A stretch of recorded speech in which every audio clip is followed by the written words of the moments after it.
Kanu's protest to free Nnamdi Kanu, led by Omoyele Sowore. A lot happened as regards that particular protest. And on this episode, I will be taking you on a journey through the case of Nnamdi Kanu. And not only that, I will be telling you a lot of things as regards politics and governance in Nigeria, particularly inter-ethnic relations. And I would also be telling you the four kind of evils I've realized that as regards politics, governance, or Biafra agitation in Nigeria, there are four kind of evils, four kind of evil brethren that I've noticed in Nigeria. And on this episode, I will be telling you about the four kind of evil brethren that I have noticed. We'll be reviewing the protest, a lot of things that happened during the protest. We will be dissecting it. Share this video, share it to your Igbo platform. Let them come and hear the analysis of what transpired, the Tinubu presidency, the Nigerian police force, and a host of other people that are involved directly or indirectly in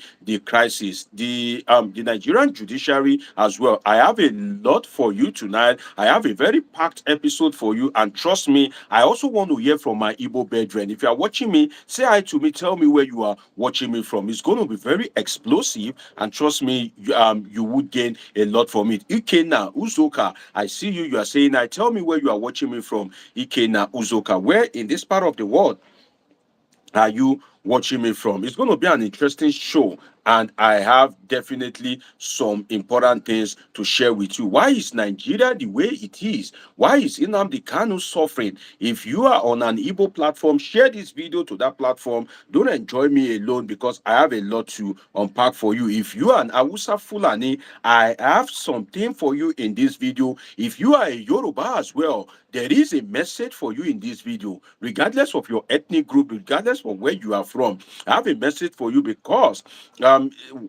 what I'm going to say is interwoven. And on this episode, I will be telling you the four types of evils that I've noticed in Nigeria, particularly as regards politics, governance, or happenings in the polity. If you are looking for a way to spend your day, definitely you are right with me on this episode of Politics with your sure plug. It's going to be very interesting, because I have some information here to share with you. I have some clips to share with you. I will be going right deep into some analysis, and trust me, you will love it. As this guy, is it a lot of Lagos or something that usually advertise cars do say. Now let me go through some of your comments. Shola Sam, I see you. Stanley Omukwe, and Akubike Chibuzo, I see you. Ifeanyi Victor, I see you. Says it's not only Igbos but justice. Fight for justice is for any good man.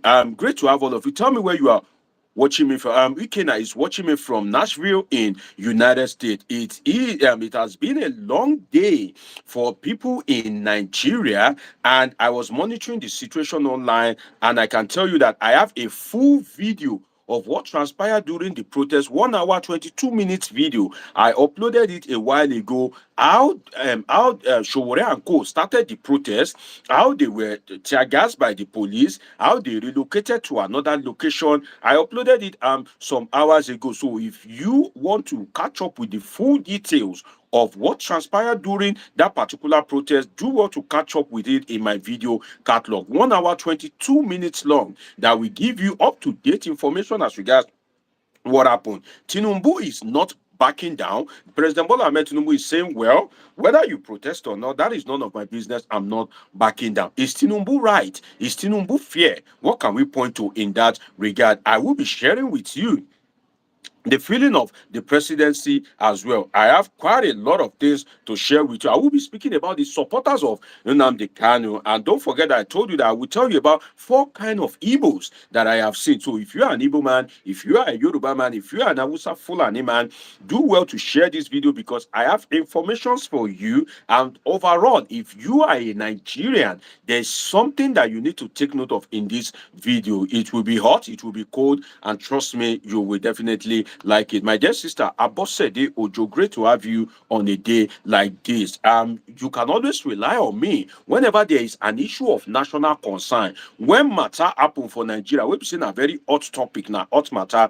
Be rest assured that God spare my life, I would always try to be live to dissect some of the issues with you. Just yesterday, I was live to speak about the dynamics of conflict management. Not so many people participated in that live, but then it gave me an opportunity opportunity to share a political thought with you, a political thought that is uncommon, something that you cannot get to know except you are sitting in a master's class or even a PhD class, which is the dynamics of conflict management. Some school will treat it maybe in the final year. I treated it yesterday. Do want to catch up with that live, about 2 hours, 30 minutes live video where I spoke about Godswill Akpabio and Bola Ahmed Tinubu, how they were accusing Godswill Akpabio of different things. I look at his reaction and I made a comparative analysis between him and yours truly, Bola Ahmed Tinubu. If you missed any of my live video, definitely you are missing a lot because it comes with great information. What are we treating today, my dear people of God? We are treating the case of Nnamdi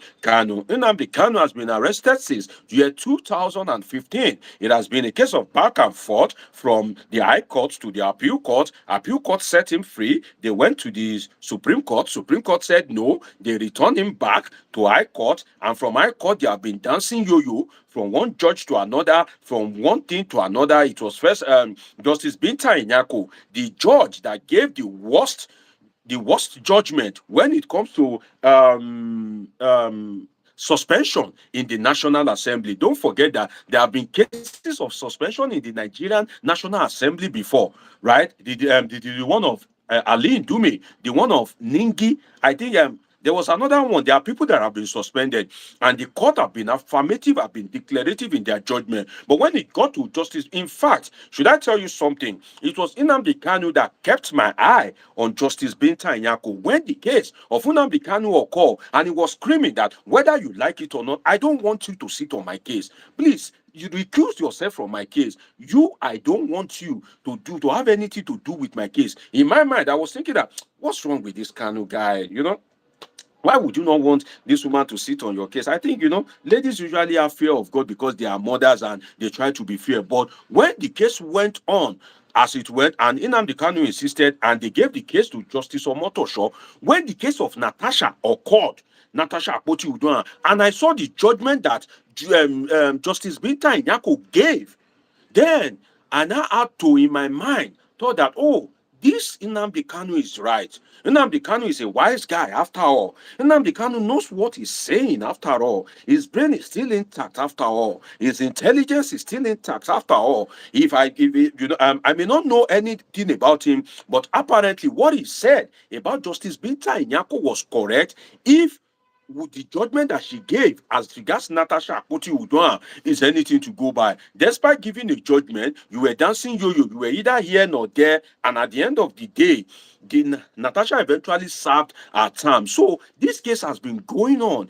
in the court, and any case that drags for long, if it drags unnecessarily, it usually moves from prosecution to persecution, especially if it is a case that the government have the capacity to have delivered justice. Don't forget that the judiciary is the same as the judiciary, the executive, and the legislature. They are not the same, but at the same time, they are the same. In the sense that they are not the same because they are different arms of government. The executive, headed by Tinubu, is different from the legislature, headed by Godswill Akpabio and Tajuddin Abbas, Senate and House of Rep, respectively. And the other one is the judiciary, headed by my Lord Justice Kudirat Kekere. So they are different, but they are also the same in the sense that it is these three that unite to form a government. These three are the ones that unite to form a government. So depending on how you are arguing it, in this case, I will sum them up as the same because the executive, the legislature, and the judiciary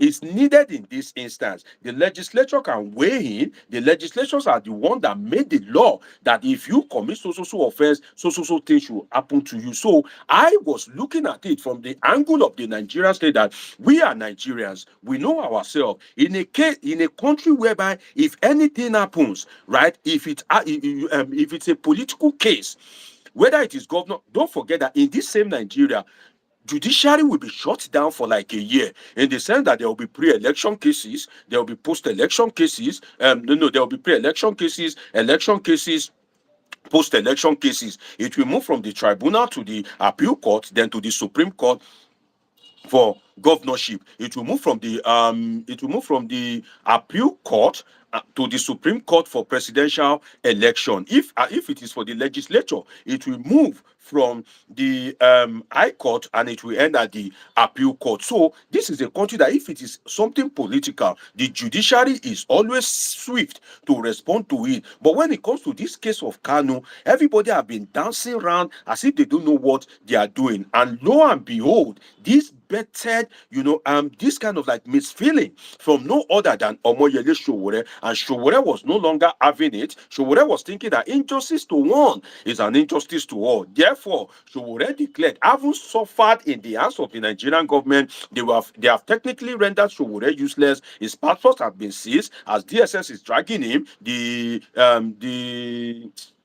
police is dragging him, and I have something for you. I have a message which is more like a will of some sort that Sowore shared with his wife a day before the protest. I would be sharing it with you. What Sowore shared with his wife, that if he dies, this is what should happen. I have it here. I will be sharing it with you. I have a lot to unpack for you. I will be telling you about 4 types of Igbos. How is the Igbos? Are they complicit in the arrest, detention, or if you like, persecution of Nnamdi Kanu? What are the ethnic dimensions to it? What is the reaction of the Nigerian presidency? What can we see in all of it? My dear people of God, I've told you that anytime you come to my live session, be ready that you will not go home empty-handed, but always do well to give me a like when you come. That's how I know that you are a polythinker. Don't wait till I request that you should like my video. As you are coming in, just give me a like. To like my video is free, to subscribe is free, and also to turn on your notification button. All these things are free. To press the love button is free. Show me some love, appreciate me. It's not easy to sit here and be pointing out the knowledge that I use thousands of dollars to acquire just to bless my people. I see you as my people. See me as your own. Bless me with likes. Share this video. Are you on an Igbo platform? Go and share it there. Are you on an Hausa Fulani platform? Go and share it there. Are you on a Yoruba platform? Go and share it there. So let me quickly take care of this Bela Otek or something. So I had to just isolate the fool. So now, as I am saying, I noticed something today. Do you know what I noticed? Do you know what I noticed? I noticed that people from the northern region, they were literally rejoicing. And I have a message for them as a political scientist. Some of you that know me very well will say, oh, Dr. Deji, you speak like a prophet. I am telling you that the Hausa Fulanis were rejoicing today as regards the what happened to Sowore and Nnamdi Kanu. I can tell you that in the next few months, they will come back to lament. Why do I say so? They will come back to lament because the federal government is charging Nnamdi Kanu for treason, right? They are saying that, oh, you have committed act of terrorism, treason, and all that. Now, the Hausa Fulanis that are usually not prominent online, I see that on Facebook today, majority of them, they were active, they were rejoicing, they were throwing shades at either Sowore or Nnamdi Kanu. And I was looking at them that you guys don't understand the dynamics of Nigeria. It's pardonable if you are not a political scientist, but have they forgotten that there was a coup plot and 16 officers were arrested? And when they would try that officers, what would they try them for? They will try them for treason. And I can tell you from my lens as a political scientist that if they line those officers that are involved, if federal government can release their name, I can tell you that majority of them will be from the north. They will be northern officers. So those that are rejoicing because of what happened to Nnamdi Kanu, I have some news for them. In the next few months, they would also join the Whalers Club. They will also join the Lamentations Club because Tinubu is going to deal with those officers mercilessly. Tinubu is not somebody that forgives when you try to trample on his power as regards a coup d'etat. And some of these northern officers are involved in the alleged coup d'etat, and Tinubu is definitely not going to forgive them if the circumstance of the coup d'etat is anything to go by that they plan to murder Bola Ahmed Tinubu, that they plan to shoot at him. In that kind of instance, Tinubu will not forgive them. So if you are rejoicing, if you are from the north and you are rejoicing as regards what happened to Kanu, don't forget that the coup is worse than what Kanu has committed. Nnamdi Kanu is seeking for Biafra. Those officers want to execute the president. So Nnamdi Kanu have not sought to execute the president, whether it is Buhari or Tinubu. So that is why I've always advocated for fairness, that in anything you do, what can survive you as a Nigerian, and I know that as a bona fide Nigerian, then it now makes it deep as a political scientist that I've read about politics and governance all his life, what I call from cradle to the grave. I have studied it at the BSc level, master's level, PhD level in Nigeria, in Europe, in Asia. That's what, in fact, if I'm to read now, I can't read more than politics and governance. I can't read engineering. I can't read medicine. And that's why I have said that what you must do in Nigeria is that you must always strive for fairness, because if you don't strive for fairness, definitely it will reach everybody. And I can tell you that the Hausa Fulani brethren, my dear brothers from the north, some of them that are rejoicing, they will soon shed hot tears in the coming days, because the Tinubu presidency is going to unleash on the coup plotters, and when he unleash on them, then they will be crying foul. They will be saying, this, that, this. But then you are forgetting that you are an enabler of the government. If you want to reach out to me, make sure you hold your spare phone, get your pen and paper, especially if you are an Igbo man, be represented on a day like this, because I will soon call the WhatsApp number that you can use to reach me, and I want to hear from you. I have the YouTube link as well on a day like this, that you can use it. You can use the link to join me live. If you already have the number, just do what? Just say hi to me with your number and request for the link, and I will send it to you. I look forward to hearing from you. What do you think about the protest? Let me hear from you, my dear Igbo brethren. And to some of you that when I'm live, you will not write, you will not call. It's when I finish that you will not be writing me. Stop it. I see it as a bad habit. If you want to reach me now that I'm live, so that other people can benefit from it. Now, let us go into the analysis as it is. President Bola Ahmed Tinubu seems to be unbothered. What did he say? Okay, I promised to call out the number, right? +55139966666361. +55139966666361. If you missed the number, do well to tell me. Let me call it again. +55139966666361. Omoyele Sowore rose up and said, "No, enough of what is happening to Nnamdi Kanu. How far can Omoyele Sowore go now that the presidency is saying that they are not unbothered, and they are saying that, well, whether you protect..." In fact, the Nigerian presidency was quoting the American system of government.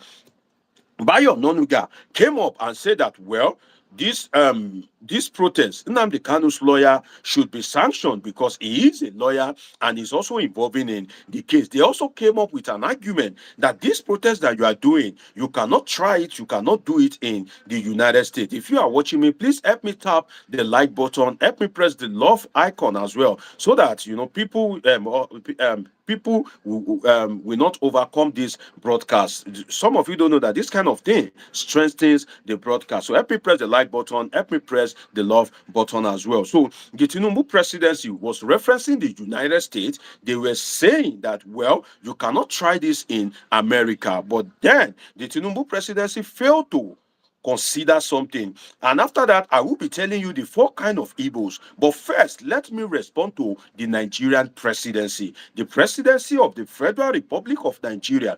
Bayo Nonuga, first, he came out and said, well, this Nnamdi Kanu's lawyer, you are representing your client in court. They have fixed a date for defense. You are supposed to be getting ready to defend your client. What are you doing on the street? Well, I have some words for Bayo Ononuga. I will speak for and against him, and I need you to listen attentively. That's why I said on my platform, what we do is share knowledge and intelligence. We don't do what? We don't abuse people. We don't insult people. We are a group of intelligentsia, a group of intelligent people that values knowledge. So if you are watching me, please help me tap the love button. Help me click like so that I can get to other people, and so that the enemies will not overcome this broadcast. If you are enjoying me, please, that is not too much to do for me on a day like this. Now, to Bayo Ononuga, the first thing that I would say is that you are saying that Nnamdi Kanu does not have the right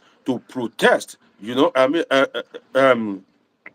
Kanu does not have the right to protest. Nnamdi Kanu's lawyer does not have the right to protest, right? Okay, fine. Assuming but not conceding. But then you may have forgotten that Nnamdi Kanu's lawyer is a Nigerian first. And that is why, if they charge Nnamdi Kanu's lawyer to court, I would like the court to interpret it. The court is meant for human beings, and those kind of things are to be tested. If you are a lawyer and you are also a citizen, and the Constitution guarantees your right to protest, and you are representing your client in court, does you representing your client, does it hinder your right to protest?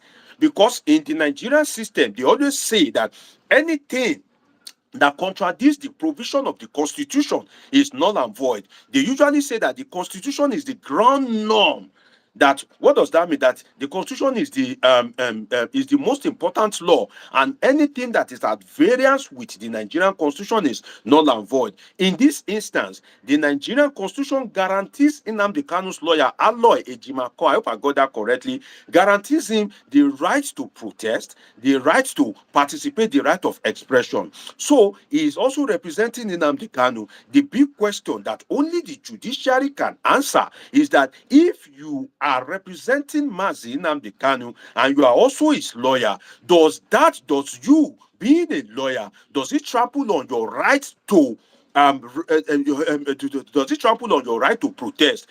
Assuming now that I am a lawyer and I am representing, let me use a name in the comment section, I am representing Vivian V or Charles Azike or Asama or Mosimwa or Daniel Morris. I am representing you in court. Now they call for a protest and I am displeased with what is happening and I decide to join the protest. Me being your lawyer, does it trample on my constitutional right, my inalienable right to do what? To participate in that particular protest? Because I've seen that argument from Bayo Ononuga, the spokesperson to the president. But then again, let us look at it from the moral perspective. I disagree from the legal perspective, because I believe that from what I've been hearing ever since I've been studying government in secondary school before I bag a PhD, what they usually say is the Constitution is the ground norm. The Constitution is the ground norm. Anything that contradicts the Constitution definitely cannot fly. Anything that contradicts the Constitution, is null and void. So if the Constitution guarantees your right as an individual to protest, or then nobody, I don't think there's anybody that can take away that right, whether you are Nnamdi Kanu's lawyer, whether you are Nnamdi Kanu's parent, whether you are Nnamdi Kanu's cousin, whether you are Nnamdi Kanu's wife, whether you are Nnamdi Kanu's enemy. Every Nigerian has a right to protest. But looking at it from the moral perspective, in the sense that if you are representing Nnamdi Kanu and his defense is just some few days away, if I am Nnamdi Kanu's lawyer, I will spend more time to go into the legal precedent, to go into the laws of Nigeria, to look into the edicts, the treaties, the laws, the acts, and any kind of law. I would be using my time in the library to go into similar cases of human rights abuse, of terrorism, and be looking for judicial precedent. Judicial precedent is when a similar case happened, how was it decided? I will be reading the argument of the court so that my case can be strengthened, because I would have seen that the Nigerian government have shown sign that they want to nail my client, that they want to finish my client, and I don't want that to happen. So I will leave protest for the activists. I will leave protest for people that are not lawyers. If you are watching me, please help me like this video. Don't let them shut me down. If you are watching me and you are enjoying me and you don't like this video, some of these, Tinubu boys and co, by the time they will do their own, well, me, what I want to say is already in me. I know it. It's you that don't know what I want to say. So if you let them yank me off, well, so be it. So now I would have, do what? I would have sat down in the library and I will be reading past laws of Nigeria, past cases, judicial precedents, just to do what? To make sure that I strengthen my case in defense of my client, to make sure that my client does not do what? Does not end up in prison. Looking at the case, I would have known that, the way government have been dancing yo-yo back and forth, definitely they might be on a mission. So that is what I have to say as regards regards Nnamdi Kanu's lawyer. But then, if he decides that he has done his homework well, if he decides that he has read the case, he has studied all the judicial precedents, I don't think anything can stop him from doing what? Can stop him from joining the protest, because it is guaranteed in the constitution. Now, let us now go to the argument of the presidency. What the presidency said as regards this particular case. The Tinubu presidency said that, can you do this in the United States of America? When I saw that particular argument, I laughed, and I laughed out loud, in the sense that, why is it convenient for Nigeria? Now, it's about to get a bit hot, right? I have where I will favor the government, but now let me flog them a bit, in the sense that, why is it that we like to do things when it is convenient for us? You will remember America when you want to do things that favors you. But then you won't remember America in terms of security of lives and property. You won't remember America when it comes to speedy dispensation of justice. Let me give you an example. A similar case.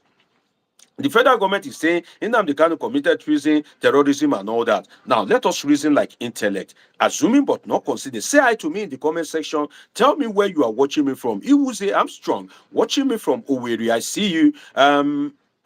Ashish, right? I see you. Philip, Isaiah, I see you. Great to have all of you. Daniel Morris, I see you. Say hi to me. Tell me where you are watching me from across the globe. Now, let me tell you, the Nigerian government, and if you are watching me, share this video to other platforms. Now, the Nigerian government has a pattern, in the sense that if you look at it, when it comes to doing the right thing, they won't remember the American government. And I'll give you examples. Now, Remi Tinubu went to Zimbabwe. Or, yes, is it Zimbabwe? Yes, she went to Zimbabwe. She saw that they have a national fabric in Zimbabwe. A national fabric, that, oh, they have a national fabric. She saw that, oh, this thing is good. She brought that idea to Nigeria, and you remember when she launched Ankara, I see you, Izeko, watching me from Dublin, Daniel Morris, watching me from Benin City, Shegun Moro Mfola, I see you, one of my regular viewers watching me from Kaduna, Prince Harry, watching me from Italy, Benu Kiagu from London. Great to have all of you. Share this video, give me likes, my people. Don't let the enemies to overcome this live stream. Give me likes, help me tap the love button, tap it repeatedly. Is a good exercise for your finger. Now, as I was saying, when the First Lady Oluremi Tinubu went to Zimbabwe, if you are watching me, if you are yet to subscribe, please also do well to subscribe to this channel. Join the great community of intelligent people by subscribing. I'm still going to tell you the 4 kinds of evils as regards politics and governance in Nigeria, and trust me, it will shock you. The 4 kinds of evils that I will list as regards reaction to politics and governance in Nigeria, it will blow your mind away. At my free time, I sat down and I was looking at the politics and governance of Nigeria. Then I was asserting, and I was able to come with 4 kinds of evils. But let me speak on the Remi Tinubu first. As I was saying, she went to Zimbabwe. She saw the national fabric in Zimbabwe. She brought the idea to Nigeria. And I said it at that point in time that Oluremi, the wife of Bola Ahmed Tinubu, when you went to New York, did you not see the railway system in New York? Is that not befitting for Nigeria? Did you not see the network of roads when you went to Paris in France? Did you not see the network of roads? Is that not befitting for Nigeria? When you went to London, did you not see the social security system there? Is that not good enough for Nigeria? So if you don't bring all those things here now to Nigerians, what do you have to bring? You went to Zimbabwe, you now see Ankara. Again, the presidency is repeating the same mistake as regards this case of Nnamdi Kanu, because they are saying that this kind of protest cannot be done in the United States. But I can tell you that the United States will not even leave the opportunity for Nnamdi Kanu's case to get to this extent. The United States will not leave the opportunity for the case to drag long for like 10 years before justice is dispensed. Now, let me give you an example. I don't speak in vacuum. I don't speak without example. If you are watching me, help me like this video. Now, let me give you a very good example. You will recall that when when President Donald Trump in the United States, when he lost the election in his first term, the supporters invaded the Capitol Hill, which is the United States Legislative Chamber. When they invade the Capitol Hill, what happened? They literally shut down the legislature on that day. And at the end of the day, Donald Trump had to vacate the seat of the presidency because he has already lost the election. Now, having lost the election, Joe Biden got there. The U.S. judiciary delivered judgment swiftly. Now, what those people committed, assuming but not conceding that, okay, Nnamdi Kanu committed treason, assuming but not conceding. Let us agree, but not conceding. Now, if that is the case, what the people that invaded the Capitol Hill in the United States, what they committed is also treason. But look at the way the U.S. justice system acted. They were arraigned. The case went as fast as possible. Justice was dispensed. The one that was let go was let go. The one that was sentenced, and everywhere calm. So the presidency of Nigeria should not be clever by half. People in the presidency should avoid ignorance. It is not every Nigerian that is dull. And I can tell you that majority of Nigerians may be dull, they may be ignorant, but it's not every Nigerian. Always respect the intelligent Nigerians. If you want to say something, at least say something that it is defensible, because the United States system will not leave the case of Nnamdi Kanu to become an ethnic issue or to drag that long in such a way that a Sowore would now want to say he wants to protest for his release. Another thing that I forgot as regards Nnamdi Kanu's lawyer, I forgot it, which is a very valid point, is that if a lawyer has a case in court, now let us reason intelligently, my dear people. If a lawyer that is part of the judiciary of a country has a case in court, is part of the system, right? He's a lawyer. He went to read law. He went to law school. He has always handled cases. He's part of the Nigerian judiciary, right? Kamoru Adebi, good evening. Great to have you. Help me like this video. Kamoru Philip Isaiah, Badiru Akim, Betty Oko, Ikechuku, Uwa Jumogu. Please help me like this video. Help me share it. Help me press the love button as well. Now, as I was saying, as regards to Nnamdi Kanu's lawyer, I forgot this point earlier on. Let us look at something. A lawyer, you are a lawyer. You have always gone to the court. You are a member of the Nigerian judicial system. Now, where the Nigerian government is clever by half, and where the Nigerian judiciary itself needs to purge itself and know that there's serious problem in the Nigerian judiciary, is that if a lawyer has a case in court and there is a protest as regards that particular case, and that lawyer, despite having a case in court, still decide to go and join that protest, it shows that that lawyer knows that there's something wrong with Nigerian judiciary. Aloy Ejumako, Nnamdi Kanu's lawyer, for him to join that particular protest is a signal that there is some rot in the Nigerian judiciary. It's a signal that he himself, as a lawyer, he is not sure that his client will get fair treatment in the Nigerian judicial system. So, Aloy Ejumako joining the protest is an indictment on the Nigerian judiciary itself. It is a pure indictment, because naturally, being a lawyer that has went through law school is supposed to have confidence in the system that, oh, with the way I'm looking at this case, my client will get judgment. If an engineer joins the protest, it's okay. If a political scientist like myself, if I decide to join the protest, it's excusable. If a tailor, if a mechanic, anybody, an hairdresser, name anybody, if a medical doctor decides to join the protest, it is understandable. But then if a lawyer also decides to join, it is understandable. But if a lawyer that is handling the case, now take note of that, a lawyer that is handling the case now decides to join that particular protest, that means that that lawyer that joined has bring an indictment on the Nigerian judiciary itself, because the lawyer that is handling the case naturally is not supposed to join. The lawyer is supposed to understand that, well, the judge will deliver a case and we have a good,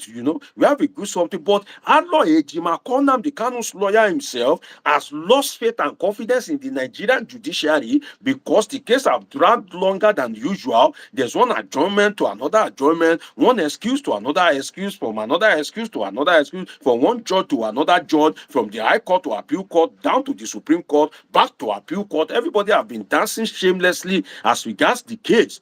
And in that instance, the lawyer, having lost faith in the Nigerian judiciary that he is a member of, now decide to join the protest. So before Bayo Onanuga, before Bayo Onanuga will condemn Nnamdi Kanu's lawyer, Bayo Onanuga should first look at what the president have done in terms of judicial reform. Bayo Onanuga should first of all look at the impact of the Nigerian presidency on the judiciary. Bayo Onanuga should look at the effectiveness of the Nigerian judiciary. And I have said it times immemorial that, you see, when you get to a country, if you are interested in a particular sector of that country, this is how you will know. It is very easy. If you get to any country of your choice, let me just give you this expo. If you get to any country of your choice in the world and you want to know about that particular country, this is how you will know about the country. For instance, if you get to a country and you want to know about the judiciary of that country, but you have not had anything to do with the judiciary. Let me give you a practical instance. Now, let's assume that you are an investor, right? And you want to come to Nigeria. You visited Nigeria for the first time, but you don't know anything about the Nigerian judiciary. And you want to decide that, will the Nigerian judiciary be strong enough in terms of dispute for this investment that you want to make? How will you know? It is very simple. Look at the network of roads in that country. See how good it is. Look at the infrastructure, the health system of that country. Look at how good it is. Look at the policing system of that country. Look at how good it is. If these other sectors, if they are good, if they are efficient, if there is development in those sectors, you can be rest assured that the judiciary of that country will be effective, because the judiciary cannot be an isolation of the larger system of that particular country. The education system cannot be good and the judiciary will be bad, because it is the education system that produced those lawyers and those judges that make up the judiciary. So if the policing system is good, if the infrastructure, the health of that country is good, it will be strange for the judiciary of that country to be bad, because the judiciary is a product of the larger society. The people that made up the judiciary, they come from different families that they now constitute lawyers and judges that made up the profession. So Bayo Onanuga should look into this kind of a thing. The presidency of Nigeria have forgotten to maybe the presidency of Nigeria have forgotten that in the United States there are some things that will not even happen in the first place. The Tinubu presidency that is making reference to the United States, if there is an election, IRF will not go off in the United States. No, IRF will not go off. It is not possible. IRF will work. In the United States, it is not possible to declare a state of emergency and sack a sitting governor, right? It is not possible. Donald Trump cannot wake up today and says that, oh, he wants to sack the governor of New York. It's not possible. He cannot wake up and say that, oh, he wants to sack the governor of California, for instance. It's not possible. So in that instance, you should copy what is good from the United States. Don't do selective copying. What the Nigerian government is doing is selective copying. No, don't do selective copying. Copy the good aspect, and also, if you want to copy, you can copy the bad if you like, but don't just copy something. Don't make reference to the United States when it is convenient for you, because when you were about declaring a state of emergency in Rivers State, my dear president, you don't remember the United States at that point in time. Your aides did not remember the United States. Your cheerleaders did not remember the United States at that point in time. You went ahead, albeit illegally, to declare a state of emergency in Rivers State, and you declared it. The judiciary that you want people to trust failed to deliver judgment on that particular case for a whole 6 months. A whole 6 months, they didn't deliver. So if you want to compare Nigeria to United States, think about the state of emergency. You copy democracy from the United States and other developed countries. So if you now want to talk about development, definitely you should copy it holistically. Don't do selective copying. That is not good enough. Let me say hi to my people. Vivian V, I've been seeing you. Nice promise. I see you. Dr. Ayo Akerele says, anytime I think about the Nnamdi Kanu's case, I get angry. Why did he travel down to Africa? Who lured him? who betrayed him. Leaving the UK was the greatest mistake of his life. Another thing that comes to mind, my dear people of God, is that in the United States, government will not do peace deal with bandits. The United States government will not do peace deal with bandits. In the United States, judgment on Nnamdi Kanu's case would have been delivered long ago.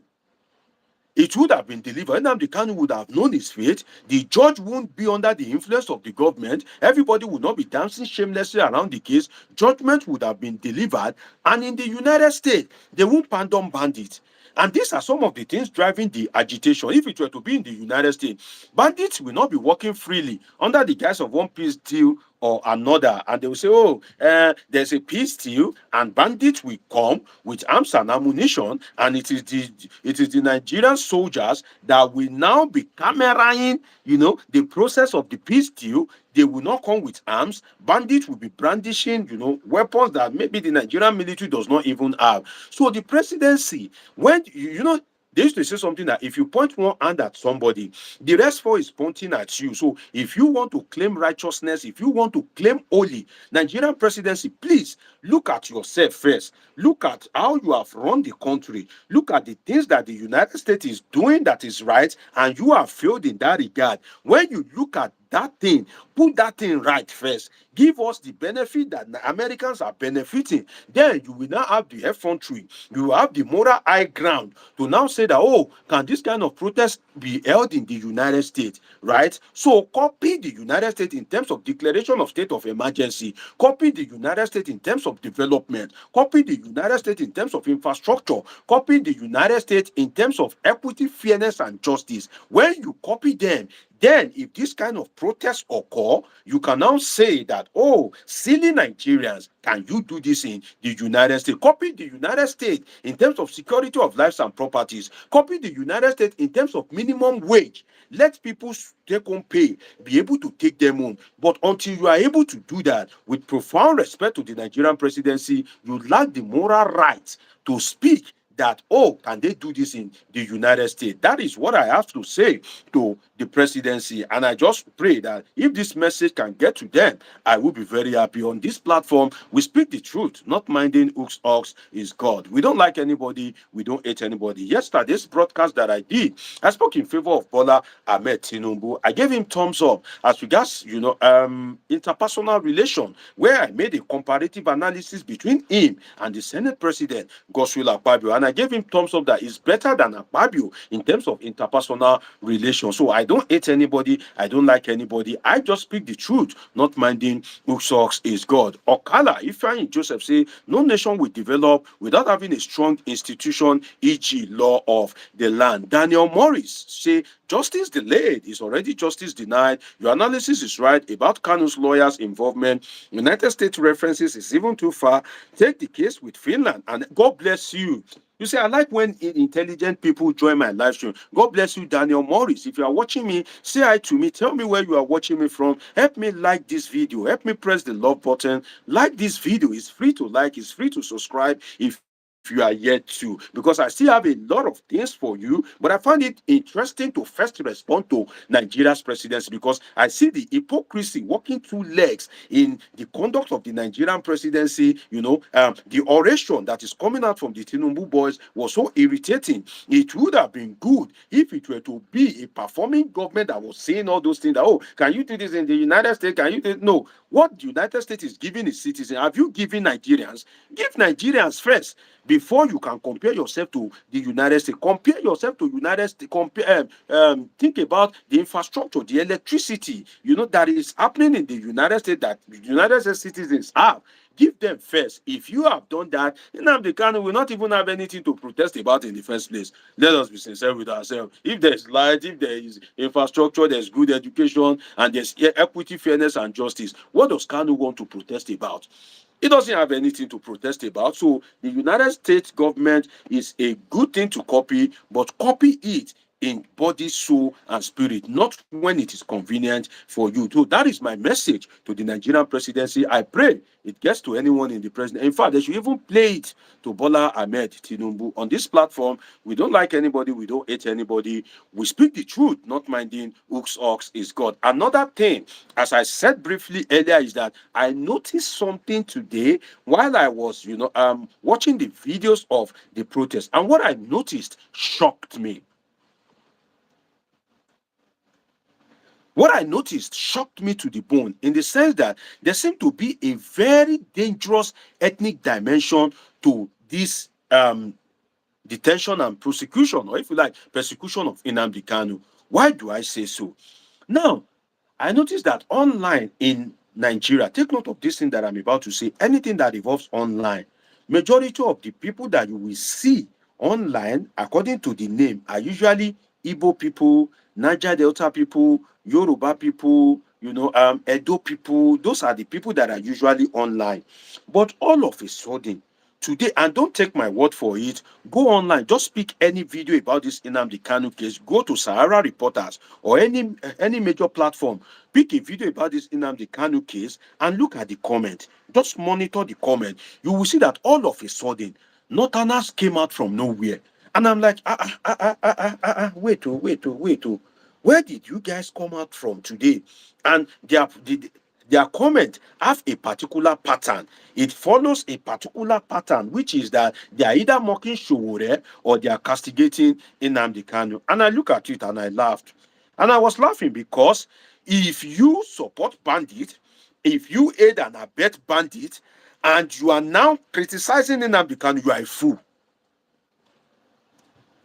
If you've ever aid and abet bandit, if you ever supported bandit directly or indirectly, if you ever look away from the activities of bandits, if Nigerian government, when they were doing peace deal with the bandits, if it doesn't irritate you because you are a northerner, if you are pleased with it, the way they are granting them peace deal, the way they are holding meeting with governors, the way they were brandishing up arms and ammunition, some of the atrocities that they are committing, if you are okay with it and you do not criticize it, but then this one of Nnamdi Kanu, because they want to protest for his release, you are now condemning the protesters, or you are now saying something or whatever, then you are a fool.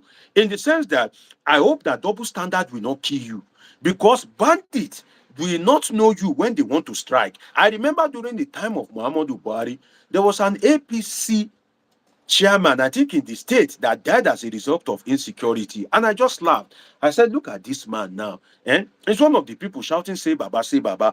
Now, you see, now, say the Baba, when they say Baba, say Baba, even the Baba cannot even save you. So, my northern brothers should be very careful in terms of not to be hypocritical. You cannot look away in terms of bandits. When bandits were being, I think it was Castina recently that they went for peace. In fact, one of them even put on Tinubu cap. I didn't see the northern brethren to come out en masse. I was expecting that they will come out en masse on social media, criticize the peace deal with the bandits. That government, you are not supposed to do peace deal with bandits, because banditry, terrorism is an ideological based action, which is that it doesn't die quick. It is something that they have grown to believe in. So these people, all this dialogue peace deal is just pretense. What are you supposed to do? You are supposed to eat them, add fast and strong, 3 in 1.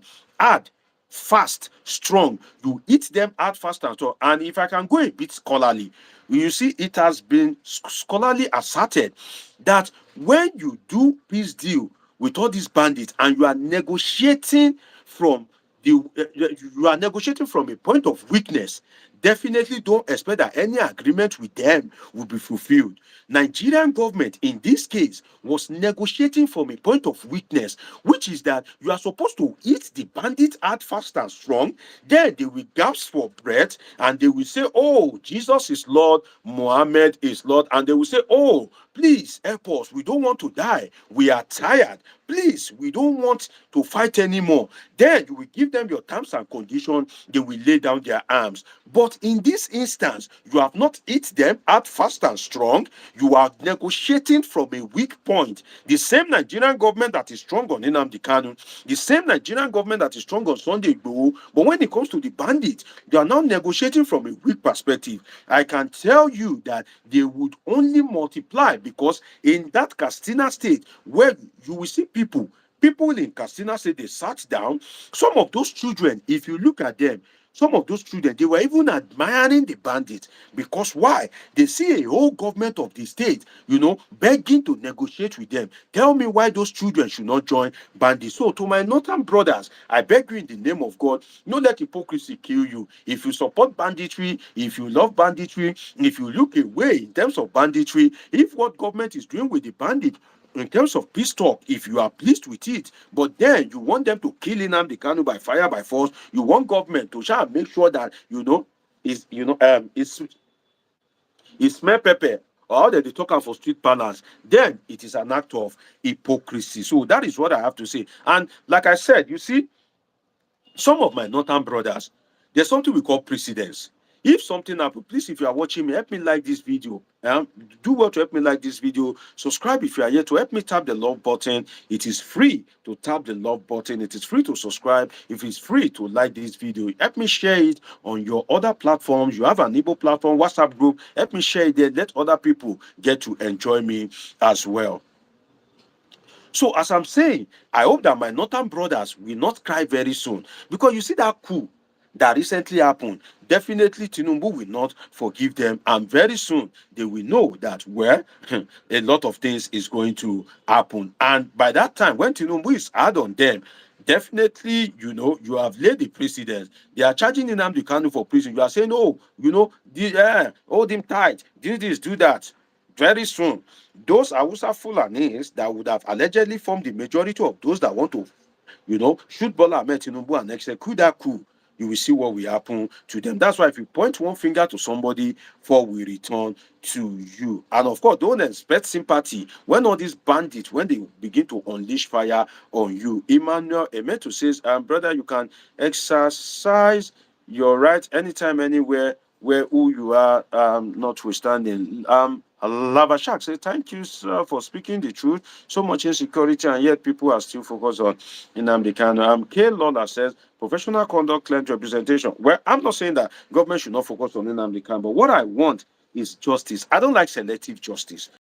Selective justice is dangerous. If you want to make everybody face punishment, punish everybody. As you dey flog Kanu, make I see you dey flog bandits.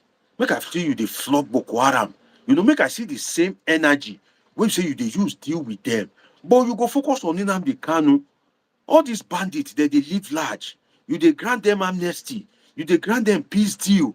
People that have, bomb, kill, maim. Look at what happened in Yewata, for instance, where we say person get belle, they slice the belle, comot the pikin wey dey inside, throw am inside fire. Which kind pattern be that one? Imagine that kind of a thing. Which kind says, and this kind of people, you go come say make them forgive them. Forgive who? So I don't like double standard that the Nigerian government is doing. That is just it. So if you want to punish Nnamdi Kanu, if you feel he has done any wrong, I'm not against you. If you want to punish him, fine. But don't punish Nnamdi Kanu while you leave other people that have committed worst or similar offenses. No, it is not right. No. That is not the right way to do. What you should do is kuku punish everybody.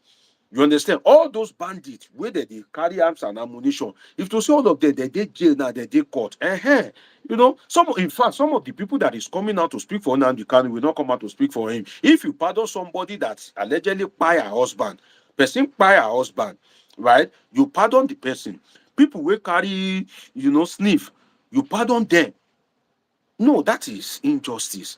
So if you pardon some people, ignore some people, you won't come put all your attention on another person. That is one thing that I don't like. I don't like selective justice. If you want to deal with everybody, kuku deal with everybody.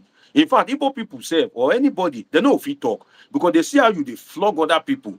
You understand? Nobody go fit talk anything. It says, Owusu says, I have a question. What can the people of Biafra do to stay away with the bandits they living in fear. My dear brother, now God and the deal, because government is supposed to have monopoly of violence. And being careful not to go deep into that analysis. Government is supposed to have monopoly of violence. If government does not have the monopoly of violence, that government is a failed state. What do I mean by failed state? Subscribe, turn on your notification button if you are here to. I don't want to distract myself by going deep into that analysis. Now, let me speak about Nnamdi Kanu supporters before I tell you four kind of evils that I've noticed as regards politics and governance. Let me speak about Nnamdi Kanu supporters. First, I am a bit disappointed in some of my Igbo brethren. To be sincere with you, I'm disappointed in some of the people that usually say, "Oh, free Nnamdi Kanu, free Nnamdi Kanu." Some of them are lazy. Some of them, they are keypad warriors. What they know how to do is to make mouth online. You guys have not taken action for the release of the man. Somebody risk his life to go all out, to dare the Nigerian government, to dare the apparatus of the state and say, I want to come out and protest. Despite all threats and everything, the man decided to, technically lay down his life in the person of Omoyele Sowore. You have seen somebody to ginger you, Abi. Now, come out and support the man. Now lie. How many people participated in the protest? In the true sense of it, in terms of turnout from the Igbo people that will sit online and will be shouting, free Nnamdi Kanu, free Nnamdi Kanu, most of you are just lazy. Most of you don't really like the guy. You are just doing nice service. Because if the Igbo people in Nigeria, if they troop out to protest, the number of Igbo people in the southeast, where Igbo people are largely dominated, the Igbo people in the Igbo people in North Central, the Igbo people in Lagos State, the Igbo people in Ogun State, the Igbo people in Abuja, if they come out significantly to protest, I can tell you that Bola Ahmed Tinubu will be shaking by now. I can tell you that they will be shaking. The presidency, all the amount that the presidency is making, they have studied the pattern. I can tell you that, the Nigerian police have already sent alert. They have already sent signal across the state. They were ready that, oh, this thing may go out of hand. But when they looked at the turnout and they saw it that, oh, these people, they don't even get level self. Protest only was in Umuahia, Abuja, and one person or two protested in Lagos. So the big question is, where are the Igbo people in Lagos? Where are those that when you go to Ladipo, for instance, when you go to Mushin, for instance, when you go to the Igbo denominated market in Lagos, you see them shouting Nnamdi Kanu, Nnamdi Kanu. So you people, you just like him for just mere tongue. You people cannot really come out and demand justice for him. You people cannot, that's why you must be very careful before you die for Nigerians. Nigerians are not worth dying for. In the sense that, Nnamdi Kanu now wants Biafra. In his mind, he's fighting for his people. But now the people that he's fighting for cannot even risk ordinary sweat because of him. Everybody ran inside. They ran to hide under their bedroom. Is that right? Do you really like Nnamdi Kanu? So I don't want to see anybody that will come on now and be saying nonsense and say, oh, Nnamdi Kanu. I'll just look at you like you don't know what you are saying. Because where are the Igbo brethren today? The protest, when it started in the morning, I can just imagine a figure. Imagine 100,000 people. Just imagine 100,000 people. That's a substantial amount. If 100,000 people troop out in the street, do you know how the government will be afraid? How many people police want to pursue? Let me give you an example about the hypocrisy of the Igbo people, about how some of them are behind the problem of Nnamdi Kanu. Don't you know that when government study reaction, there is a way the protest would have resonated today, but that by now they would have freed Nnamdi Kanu. If Tinubu is seeing that, this thing, don't they turn a park case, they go, this thing, don't they turn to Madagascar case, so IBB, Ibrahim Badamasi Babangida, we call him, Tinubu, do you like yourself? You say, yes, sir. Do you still want to remain the president? Yes, sir. These people that are protesting, that the street is flooded, what are they asking for? And they say they want to release Nnamdi Kanu. You better release him to douse the tension. You better release him. As the call is ending, Abdusalami Abubakar's phone he will call Tinubu. Tinubu, do you still want to be president of Nigeria? Yes, sir. I still want to be. You better release that boy that they are shouting that you should release. Yes, sir. As as that phone is dropping, PC Akonde, we call him by his name. Bola, Shori Ekpesha, is your head correct? Bola, do you have sense at all? Don't you see what is going on in the street? Release that boy. Yes, sir. Before you know it, they will immediately enter a nolly prosecute. If they can't enter a nolly prosecute, they will release him first.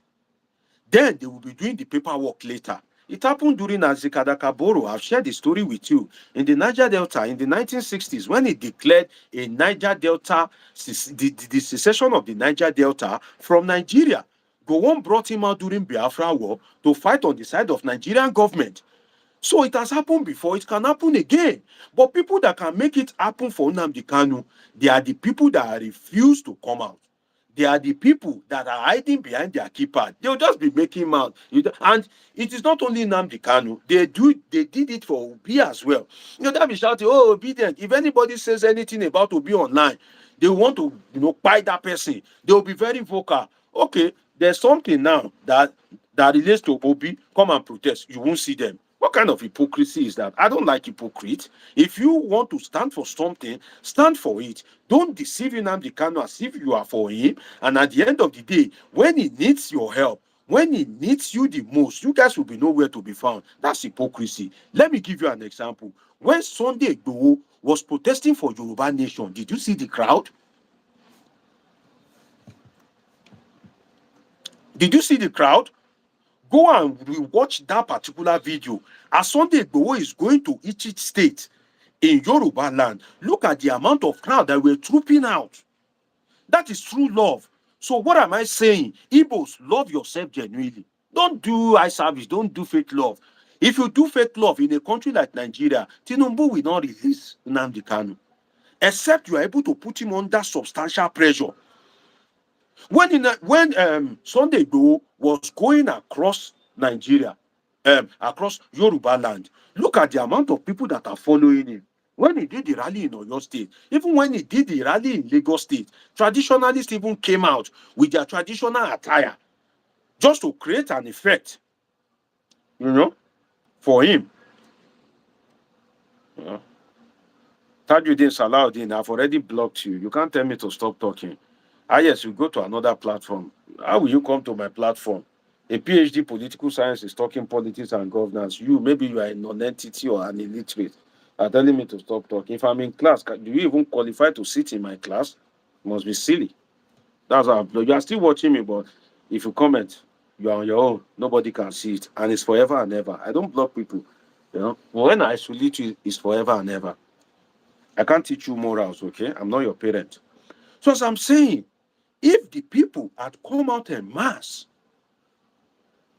for Nnamdi Kanu, government would have trembled. But the protest only went on in Umuahia.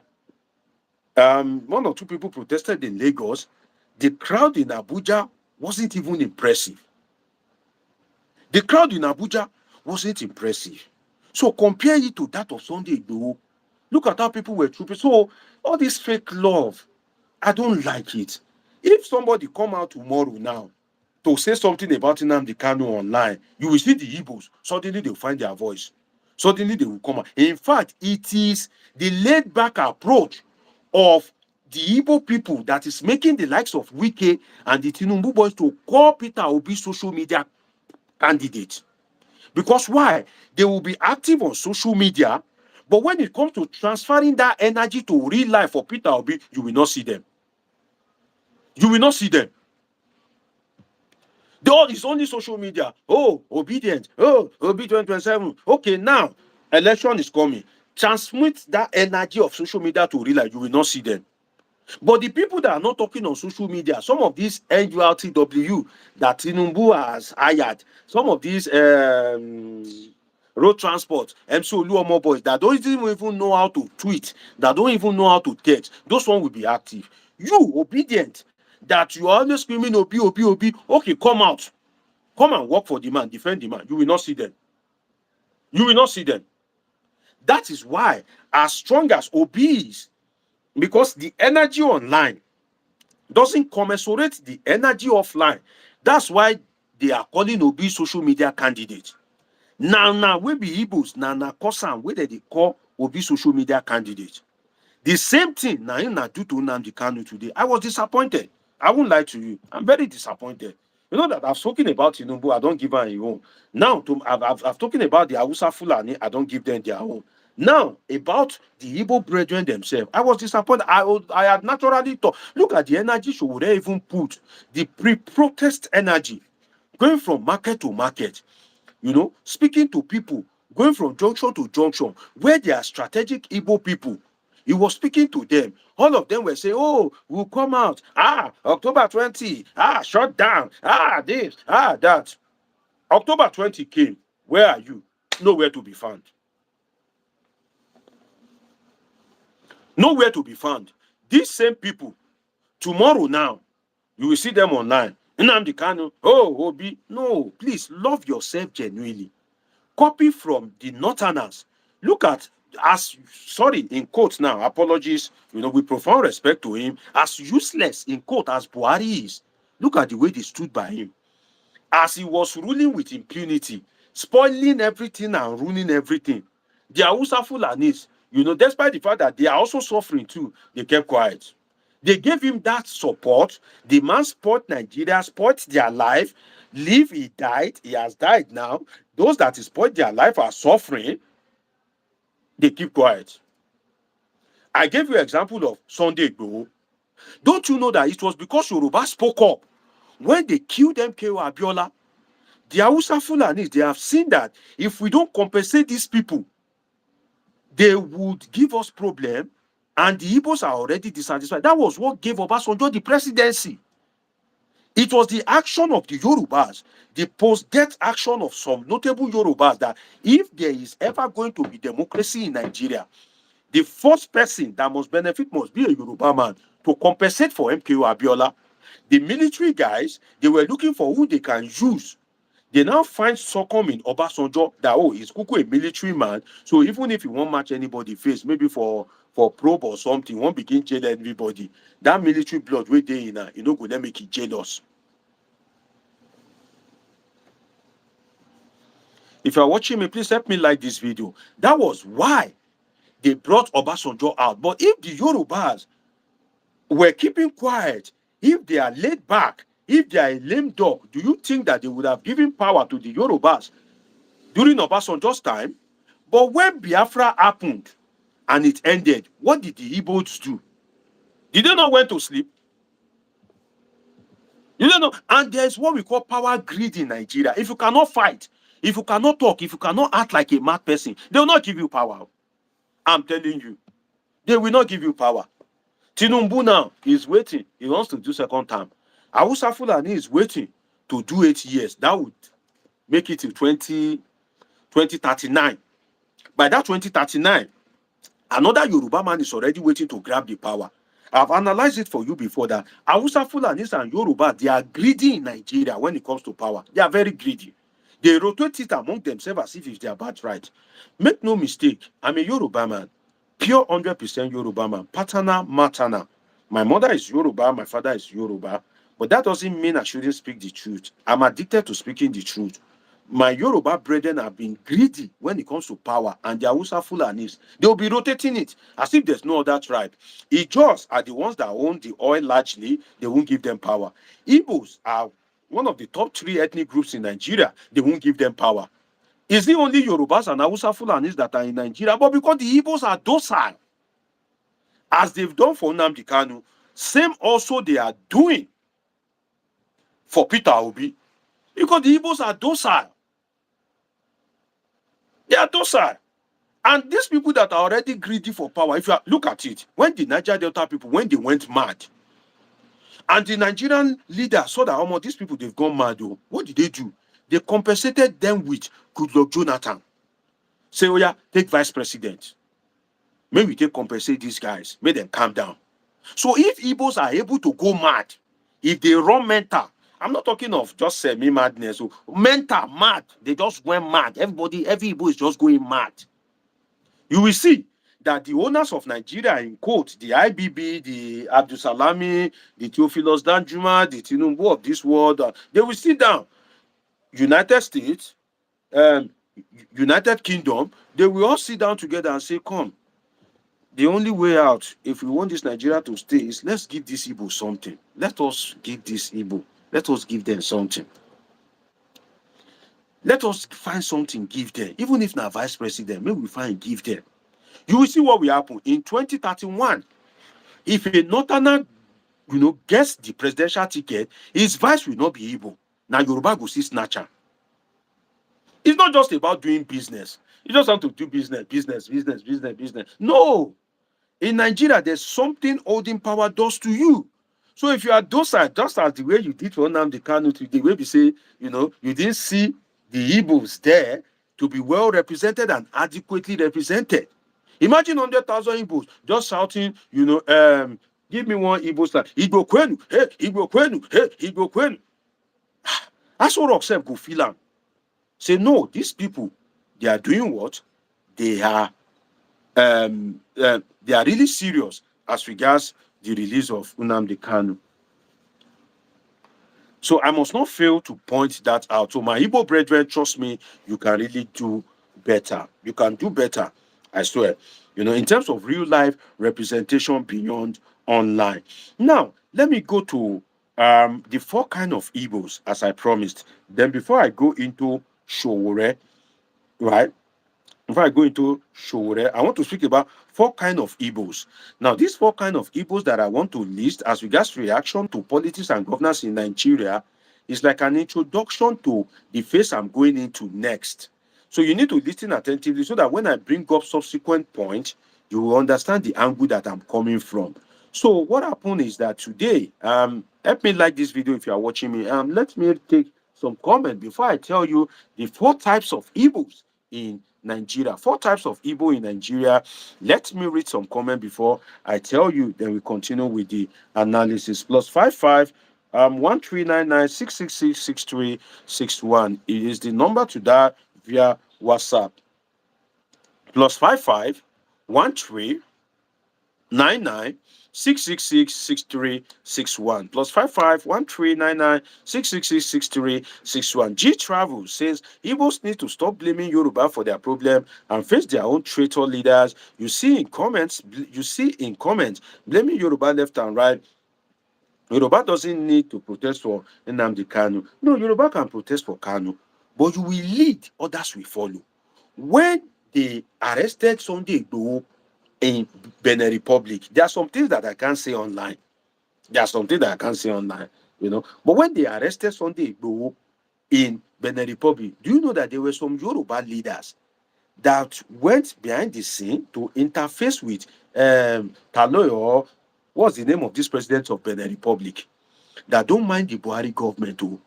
Don't release this guy for Buhari government. If not, he's finished. The government of Benin Republic, because they share boundary with Yoruba land, which is Lagos State, Badagry, the government of Benin Republic denied Buhari's request. They didn't release Sunday Igboho to him. There were some people that made that move. That is leadership. Coming to the ordinary citizens, when Sunday Igboho's talk, when it resonated with the Yoruba people, that we cannot let Fulani to take over our land, when he was going to each state for protest, look at the amount of Yorubas that troop out. Look at it. So Igbos, please, support your own in that regard. That's what I'm saying. Support your own very well. Don't just sit behind keyboard. Nigeria is very complex. Nigerian leaders, they are very wicked. They not send you. If you no feel fight, we be say, they still say you get crazy, just like the Niger Delta boys that time. As they were roaring, that was what bettered Goodluck Jonathan as vice president. You don't need to kill, you don't need to destroy, but they need to see that you are really determined, show support to anybody that is advocating for you, or if you have a candidate in somebody like Peter Obi, give him real life support. But if some people are dancing like this, some other people are dancing like this, that is what has always led to the failure of the Igbos from achieving their aim. June 12 occurred. They gave Yorubas Olusegun Obasanjo as compensation. The Niger Delta, the Niger Delta oil conflict occurred, they gave the Niger Delta Goodluck Jonathan as compensation. Biafra occurred. What have they given Igbos? What have they given Igbos? To use the word of Bola Ahmed Tinubu, he said it. He said power is not served a la carte. It's not served a la carte. If you are waiting for them to come and just give you power, it won't happen. You need to be decisive. They need to see that you really want the power. So Igbos can do better, sincerely. Because the turnout today from the Igbo brethren is disappointing. It's not even earth-shaking. You know, some turnout that it will be earth-shaking. The government will feel it. The government will be afraid. I heard that IGP Kayode Egbetokun was abroad. When he was seeing the effort of Sowore, he had to rush back to Nigeria. He was afraid to be on ground to monitor things, not knowing that Igbos will not even turn up like that. The turnout, to me, was a disappointment. You can do better. You don't have to fight the government, right? But do better for your own people. Then others will support you. Learn from other tribes. Look at it now. I mentioned Sunday Igboho. I mentioned Niger Delta when they produced Goodluck Jonathan. I mentioned MQ Abiola. Look at this banditry of a thing. It's in the north. How many northerners have been condemning this banditry? Look at Boko Haram. How many? Despite the fact that it is the worst thing that can happen, there's been this conspiracy of silence of some sort. Despite the fact that they are the ones suffering it, there's been this, some kind of subtle support. If you are supposed to cry out against something and you are not crying out against it, that means that you are indirectly supporting or validating that thing somehow. Look at it. But Igbos, you won't see them. It's only online. Let somebody type anything against Nnamdi Kanu. Oh, they will troop out. Okay, now there's a protest, come out. You won't see them. You won't see them. They can do better. Lewa Shark say, yes, Igbos can do better, but a little less tribalism for each tribe will help. See, that tribalism will not stop because Yorubas and Hausa Fulanis are greedy with power. I won't say because I'm a Yoruba man. They are greedy. It's not only Yorubas that is in the south. Within a space of 20-something years, Obasanjo have done 8 years. This guy, Tinubu now wants to do 8 years. That will be 16 years. Yorubas. There is the Ijos, right? You guys snatch power from there. The Igbos are there. Isokos are there. Ibibios are there. Ibibios are there. So that greed will not change. I don't see it changing. Now you go say, no, you guys compensate us too. If not, you think the Hausa Fulanis or the Yorubas will reason with you, you are lying. You will see what will happen. God spare your life. 2031, if an Hausa Fulani emerge, the deputy that they would use, the vice president to that person will be a Yoruba man. Should it always be like that? No. Why is it like that? Because they know that if you don't give Yoruba something, Yoruba will deal with you. Everybody will rise in unity against you. You know that the Hausa Fulanis, they go craze for your neck. But the Igbos, they will be dancing around. One will talk, go this way. Another one will talk, go this way. One will be saying A. Another one will be saying W. Another one will be saying Z. Before you know it, they don't snatch and come off for their hand. J.K. Reed said Tinubu lost in Lagos, his own home state. The whole Yorubas didn't vote him. Obasanjo wasn't supported by the whole Yorubas. Yorubas don't have any right to talk when Igbos are talking. My dear, but stop deceiving yourself. Yorubas have right to talk as much as Igbo have right to talk. Everybody have right to talk. You know? Don't say one person don't have right to talk when Igbos are talking. No. Everybody have right to talk.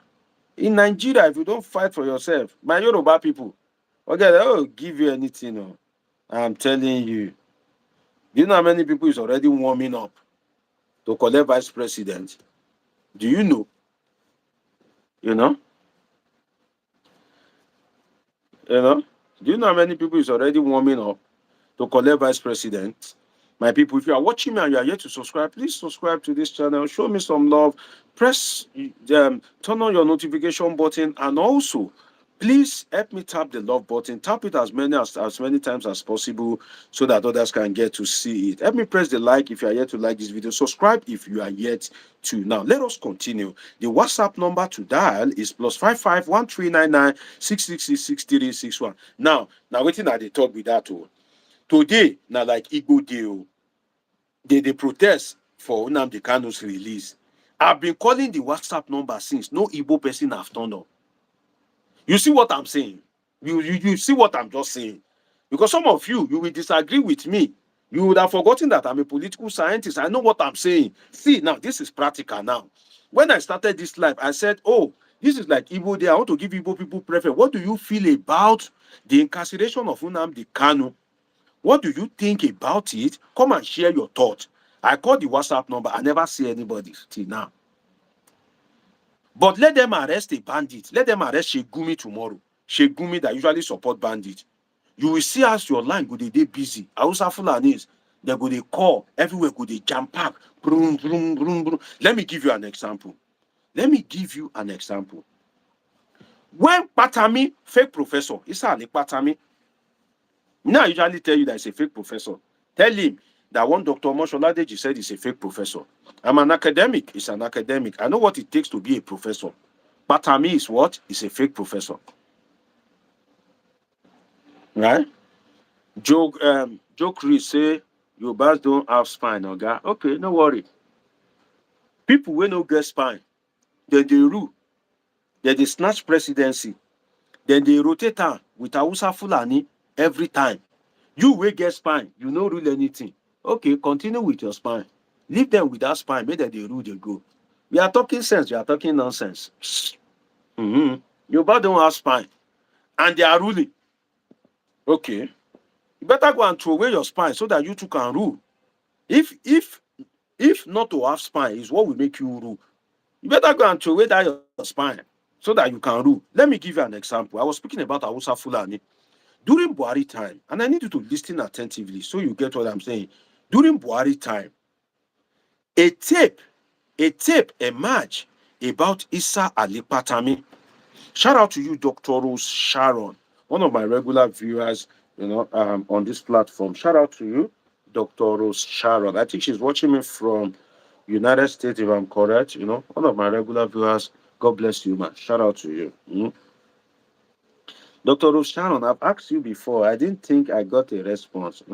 What's your field? What's your discipline? Is it a medical doctor or a PhD? If it's a PhD in what? What field? You are one of my very regular viewers. I appreciate you. Great to have you, Dr. Rose Sharon. And it's great to have you. I'm still coming to the comment section, right? Isa Ali Patami, when Buhari was in power, a tape emerged where Patami was crying. Follow me very well. Follow me carefully. Patami, a tape emerged from nowhere where he was crying about how Boko Haram were being treated. To him, at that point in time, he believed that Boko Haram had a point and they shouldn't have used force against them. The government should have pampered them and dialogue with them.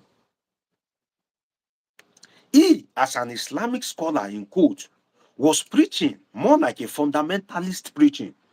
And tape emerged where he was crying, speaking against Nigerian government handling of the Fulanis, of the Boko Harams.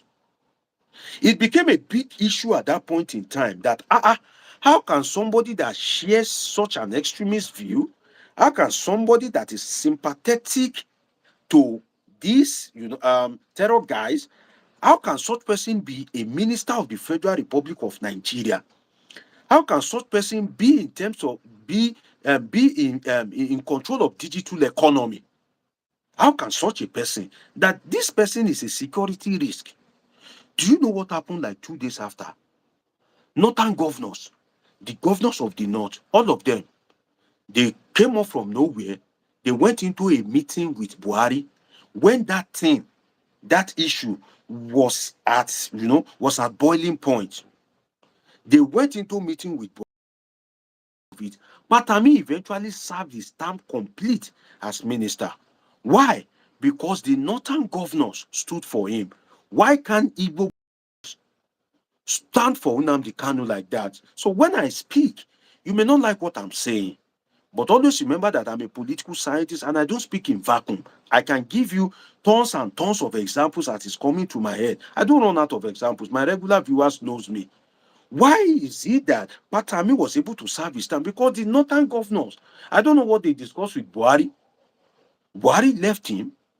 He served his term despite the hard evidence of sympathizing with terrorists that is available in public domain against Patami. Now, look at this one now. Uche Naji. See, there are some comments that distract me, but also make me to dive deep when I'm analyzing. I don't speak in vacuum. Let me give you another example. Look at Uche Naji, the minister that was alleged to have forged a certificate. The matter self never even draw for granted. Tinubu don't come out. Look at Wike, a Niger Delta Port Harcourt boy. House in Florida scandal. He did there. They no come out. Fubara's issue, all the impunity, they no come out. Corruption allegedly, they no come out. Land issue in FCT, they no come out. Allocation of land to people unjustly, to his father, his mother, his children, his ancestor, they no come out. Uche Naji, Igbo guy, certificate scandal, they don't come out. So what do you want to argue with me for? I can still give you more instances. So I know what I'm saying. I don't speak in vacuum.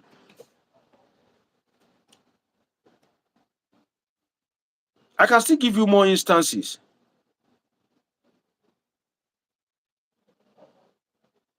I can give you more instances. Why did they remove Uche Naji and leave Yeson Wike? Why? Have you thought about it? Look at the way Uche Naji was disgraced.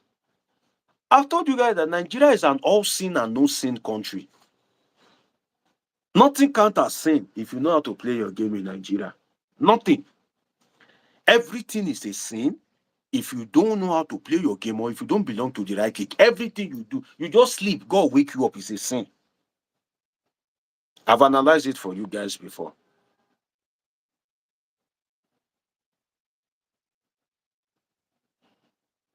What's this one say? I think I have to just block this one. You say, J. Chris, you say you won't use Igbo for engagement. Everybody in our political science, you must be very silly. You can't pass for 101.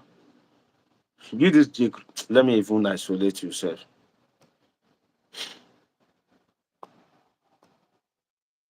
I'm saying something. I'm giving you fact and evidence. I'm giving you real life instances that you should stand by your own and support your own. No, I don't isolate the guy, you know. I'm giving you real life instances. I'm telling you that Yorubas and Hausa Fulanis have been greedy for power. Am I not a Yoruba man? A Yoruba man is telling you that Yorubas are greedy for power. What else do you want? Said I want to use Igbo for engagement. Which engagement? Hmm. Maybe you are just watching my life for the first time. So you think this is all this immature platform that will be just saying Bala blue or Bulaba. No, we don't say Bulaba here. That's why I have to isolate you. Just stay on your own. They drop comment, nobody they see. Just they chill. Or go watch cartoon with kids. Okay? So as I was saying, look at the example I just gave you. Can you deny that? Look at Wiki. Look at Wiki. As Wiki committed, in fact, that Uche Naji or something, I barely hear his name. He has not abused anybody since he became minister. There has been no scandal against him. Wike is one day one trouble, one day one trouble, one day one trouble, one day one scandal, another day another scandal. From the crisis in River State, state of emergency, if we go to TV, we abuse people. Oh, Wike has stolen land, oh, Wike has stolen money, oh, Wike has done this, oh, PDP crisis, everywhere. He's still there as Minister of FCT. What are you telling me? He's still there as Minister of FCT. But if na Igbo man, they go don comot am. I gave you the case of Uche Naji. Certificate issue. They don't even give am, chance. Make it drink water, drop cup. Instantly, they not waste time. Tinubu don't comot and get out. If na Hausa Fulani, no go comot am like that too. This thing that I'm saying, just take note of it. Just observe it in Nigeria. Just observe some of these things that I'm saying. Igbos that are meaningful, they are usually isolated. They operate on their own. They struggle for survival on their own. That collective support is not always there. That's why some people are saying that if Nnamdi Kanu is not an Igbo man, he will not be in detention. I agree. I agree. I agree. You know? CPAF say Uche Naji resigned on his own. You don't know politics. It shows you have never sat in a political science class. You will see that he resigned on his own, but they did that to compensate him. He would have been ordered to resign. Order from above. They will just tell you, Minister, you are advised to resign. Or the president, he doesn't want to sack you so that you can get some benefit, or it won't spoil your political CV. In case the court do not find you guilty, you are advised to resign. You don't know that most advised to resign, na sack, sha. Most resignation. Look at what happened to Ajuri in Gelali. The former spokesperson to Tinubu, that Oyinbo guy that was working in Channels TV before, Ajuri in Gelali. Ajuri is a guy that, he had issues with the presidency and they advised him to resign. And he resigned, but actually they sacked him. They do what? They sacked him. So that's what I can say in that regard. You said, do not forget better Edu. Did you not read it somewhere recently that, I think they're even planning to bring the lady back. They won't give her one position like that. Because the guy they connected though. But it's like they are thinking of the repercussion. And now they're not going to bring better Edu back because the after effect of that pardon, where people they criticize government, you don't spoil things for better Edu. But look at it now. Look at the pardon they got for Miriam Sanda. Do you know how many influential Hausa Fulanis would have pressed button in the presidency? Don't forget that I think the lady's mother is a PDP woman, or not even APC. PDP woman, I think. She's a PDP woman. She's of the opposition. They still got presidential pardon for her. Joseph Unaseyu Naji was, of course, anybody will know that he was forced to resign. Forced to resign. Because the man was still fighting. He was still arguing, oh, it's my enemies. He still rushed to court. All of a sudden, the next day, he just resigned. If you read between the lines, you will know that he was forced to resign. In fact, he was ordered to resign. Now, I said something, that I noticed that in Nigerian politics and governance, there are 4 kinds of Igbos. I said it at the beginning. So if you're still watching me from beginning to now, shout out to you. Joseph, know that I see you. Financial Kids, I see you. If you're watching me, if you're yet to subscribe, please subscribe to this channel. Turn on your notification button. Like this video. It's free to like. Help me tap the love button so that I can get other channel to see. Share this video as well to other platforms. 4 kinds of Igbos that we have. It will shock you. I will tell you in a moment. Let me acknowledge some of my great people in the comment section. Talk with MK. I see you. See Perfect. I see you. Alubankudi Sulaiman. I see you. G Travels. I see a lot of people in my comment section. Keep it coming. Patrick Chibuzo John. I see you. Talk with MK. Ode Uche Chuku. I see you. Abosede Ojo, my dear sister, watching me from United States, one of my favorite viewers. Shout out to you. She says, but Dr. Uche resigned by himself. I was even surprised. He probably resigned. He was ordered to resign. Straight up. When I saw that the man had resigned, apparently in a format that he was ordered to resign, I was shocked. Say that, so Tinubu get here. So Tinubu they listen. So Tinubu they see what they go on in social media. But bro, what happened to Wiki? You know they see all the thing where they talk about Wiki. You know they hear them. You know they feel them. Wiki still there. What happened? Uche Naji, you don't come out. And I can assure you, look at this woman. When they were doing I think it was during this Tinubu time, yes. This woman, Minister of Women Affairs, this lawyer, I've forgotten her name, somebody should remind me.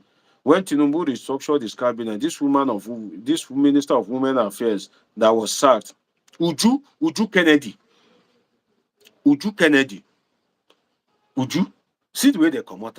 The little thing where she do, they don't come out. That's how you will know in Nigeria. Yeah. Now, 4 types of Igbos. Government name. I'm sorry, I have to isolate you, but let me tell you what you did before I isolate you. When you come to a platform, you look at the tone of the platform. You look at the kind of people that are on the platform. It's not every Nigerian that is on serious. It's not every Nigerian that is a scallywag, ragtag, squid or chain, ragamuffin. No.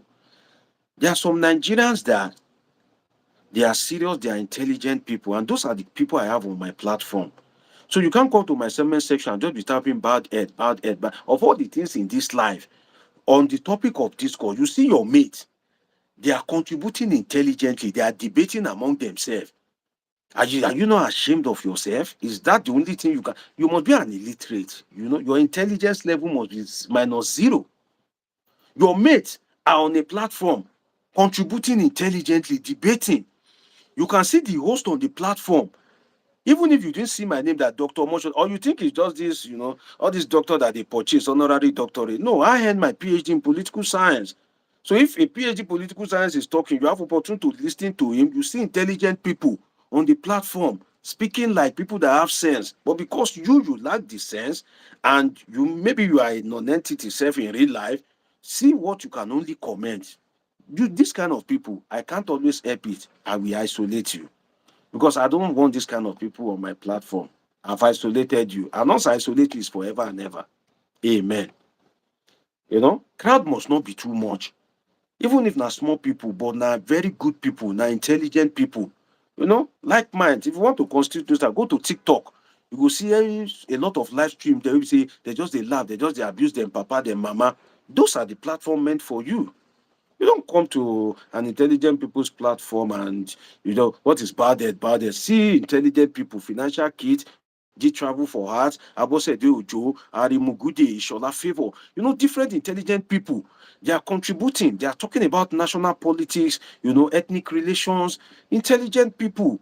You just come with your non-entity. Bad at. You even have time to type it like about 16 times. You must be fool.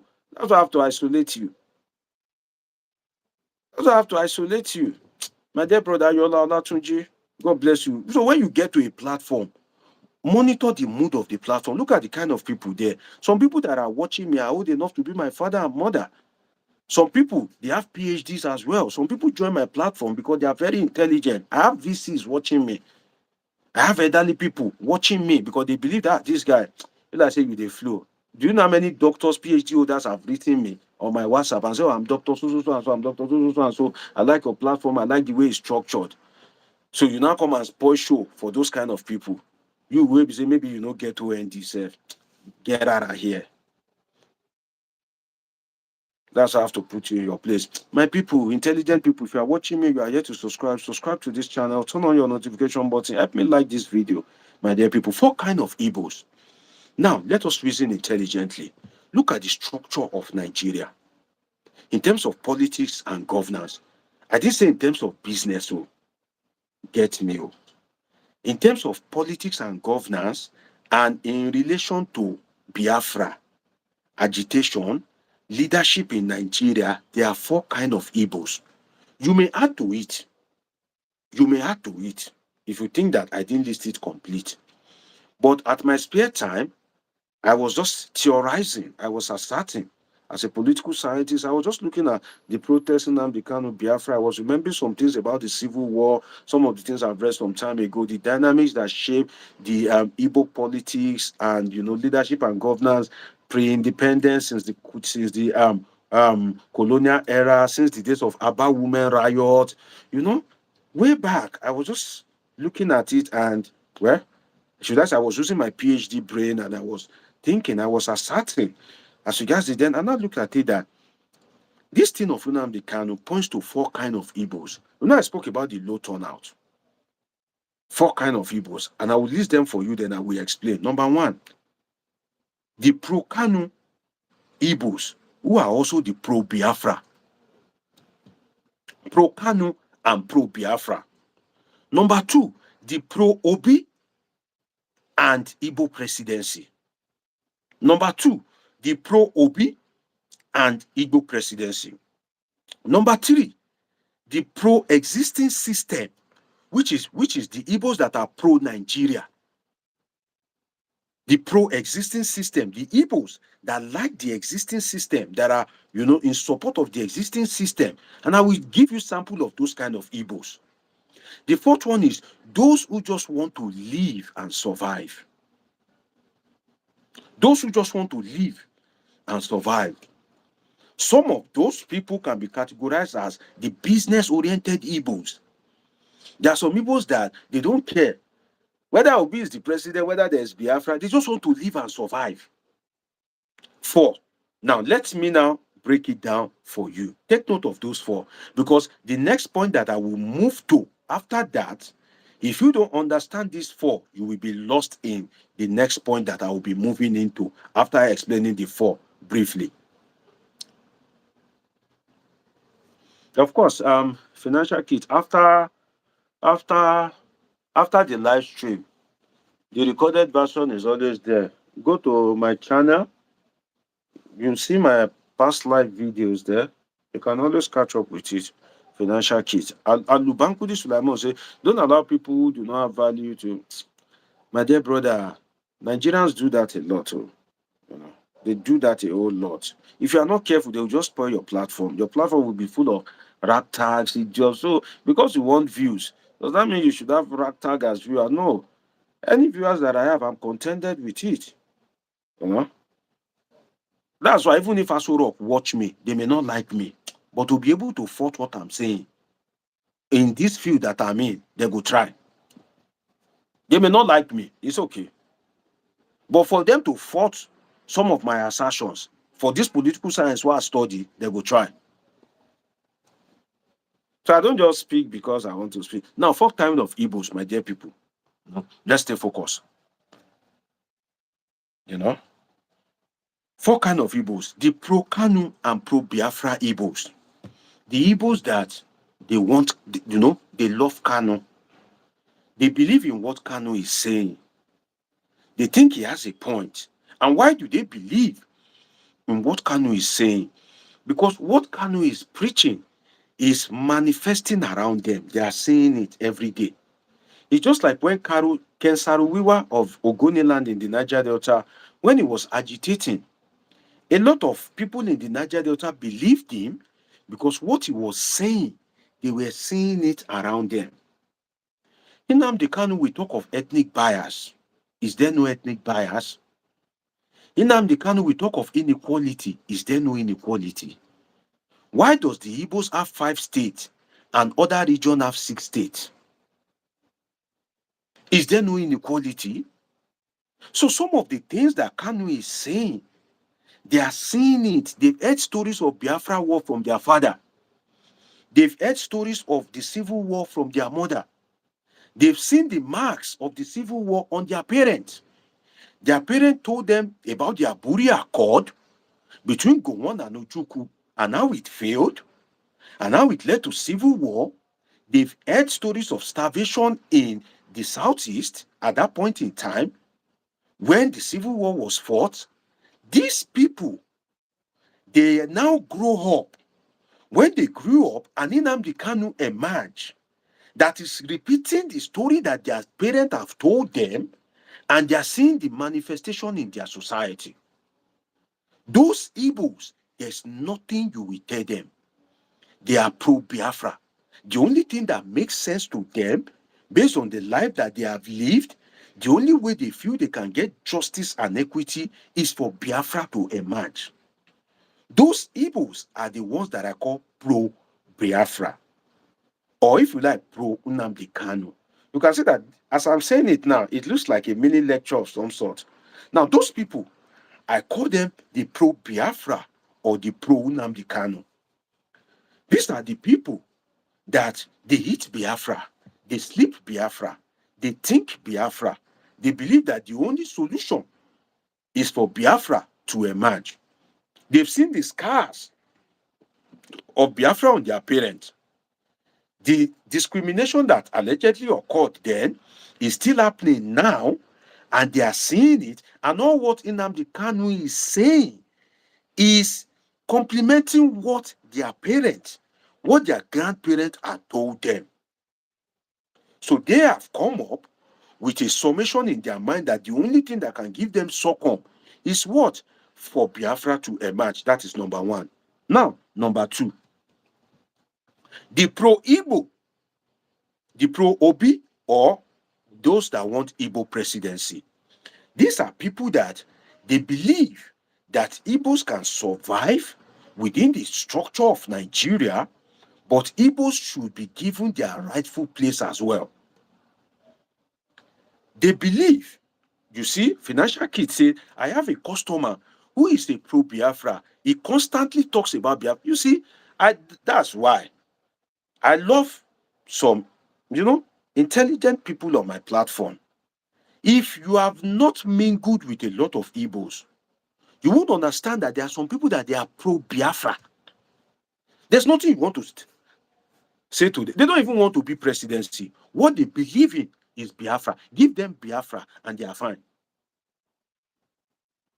Those are the people that no matter how much they have, they will not build house elsewhere except in Igbo land. I was in Ladipo some years ago to buy parts.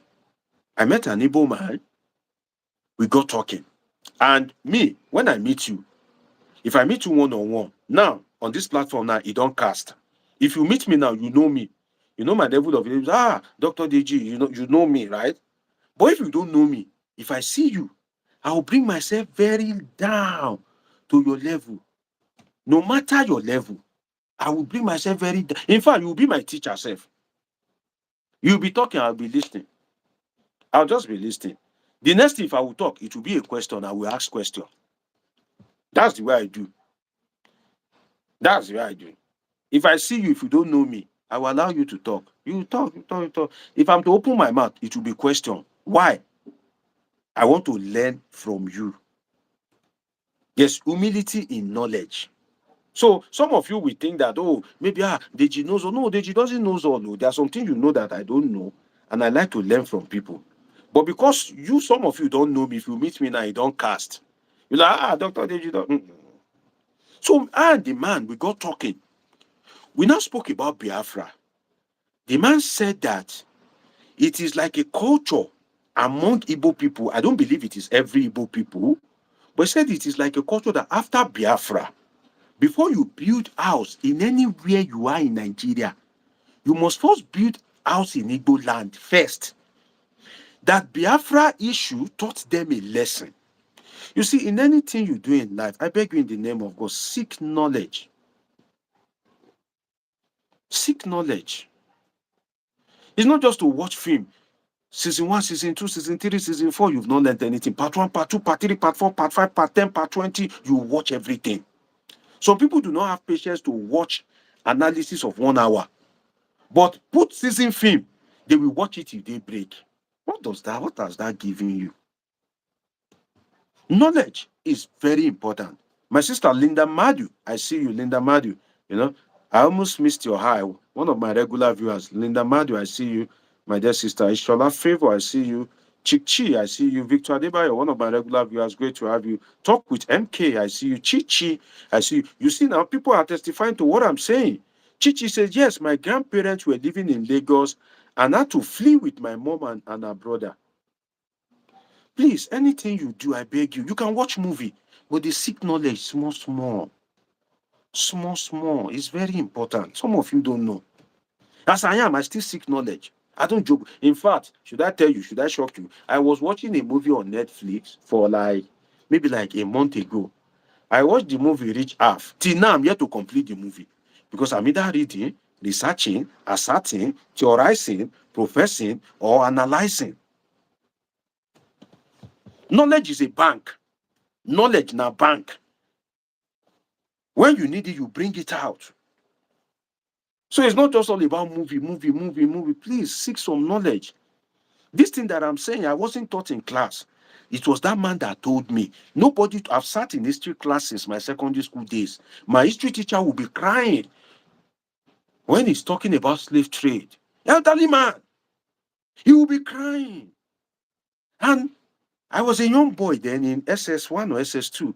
And I was looking at the man that, how elderly man would they cry like this because of slave trade? He will describe for you how they pierced the hands of our forefathers so that they can chain them. The man narrated the story to some extent. One day, he burst into tears. Elderly man, my papa mate. Before small boys, SS1, SS2, he was crying.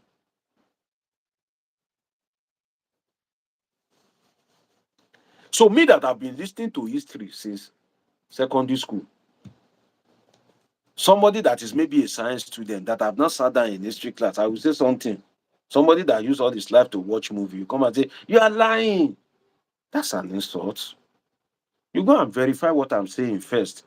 If you feel that I'm lying, then you come back and say, no, Deji, this way you say, you know, beyond. The man told me that it became a practice among Igbos that if you have money, you must first build house in your village. That's why you will see Igbos that they have mad structure in the village. Nobody they stay there now. Only December, then they go home. The house just stay there, but he paid them. They are satisfied. Just in case Biafra happens again, because when Biafra war happened, Igbos lost a lot of things. This thing that I'm saying, if your parent is still alive, go and ask your parents. Some people that are elderly don't know this thing that I'm saying. But if your parent, that your old parent that is very old, if they are still alive, go and ask them, say, mommy, I listened to somebody. He talk, say, mommy, tell me about Biafra. Papa, oh yeah, tell me Biafra story. We tell you this thing that I'm telling you. That Igbos lost a lot of things. They had to relocate back to where they came from. So it became like an ethnic policy of some sort that if you have money, you have to first of all build in your village or your community. I said why? He says, just in case Biafra happens again, they will have something to fall back to. That you are not a real Igbo man if you build house in Lagos and you don't have house in the village. That you are not a real Igbo man. You must have in that village first, by fire, by force.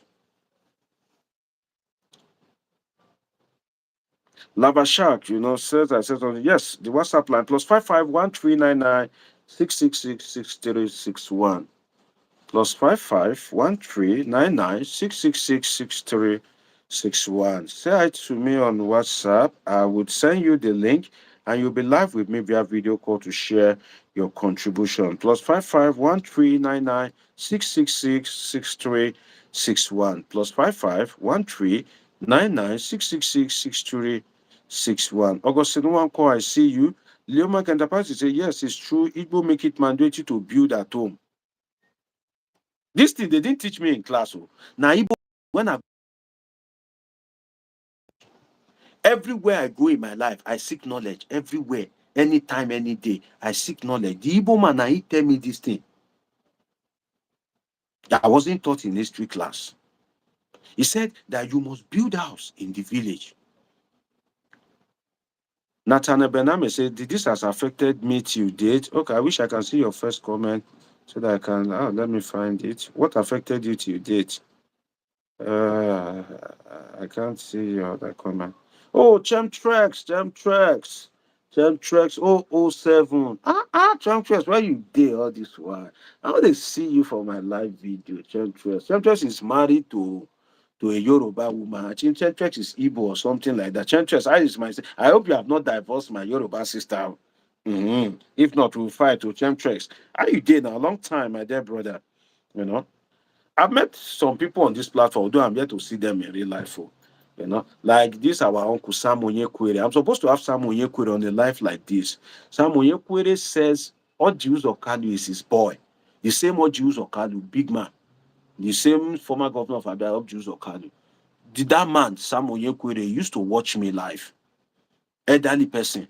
He said Ojius Okalu was his. You know, as Ojius Okalu reach, before person go fit call that kind of person him boy, you go no say no be small person. So if that kind of person they watch me, I no go create room for some rat tags go come they constitute nuisance. No. If you allow them, some of all these big people, intelligent people that are watching you, they won't be impressed. They will just go away. They will just leave your platform for those charlatans. No, now intelligent people I want on my platform, not rat tags. Chemtrex, great to have you, my dear brother. Long time. How you doing now? Genius OK says, look at what is happening to Igbo properties in Lagos, Abuja. Thank you, Genius OK. Genius OK, you know lie you. Now this kind of argument.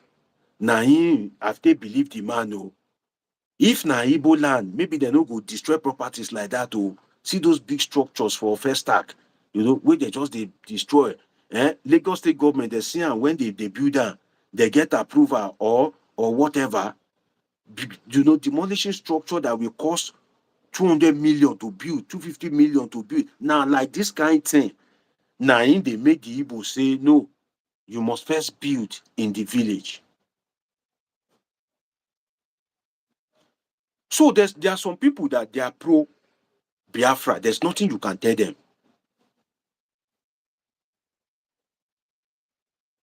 Nathaniel Bename say, my parents did build in the city and did not build in the village.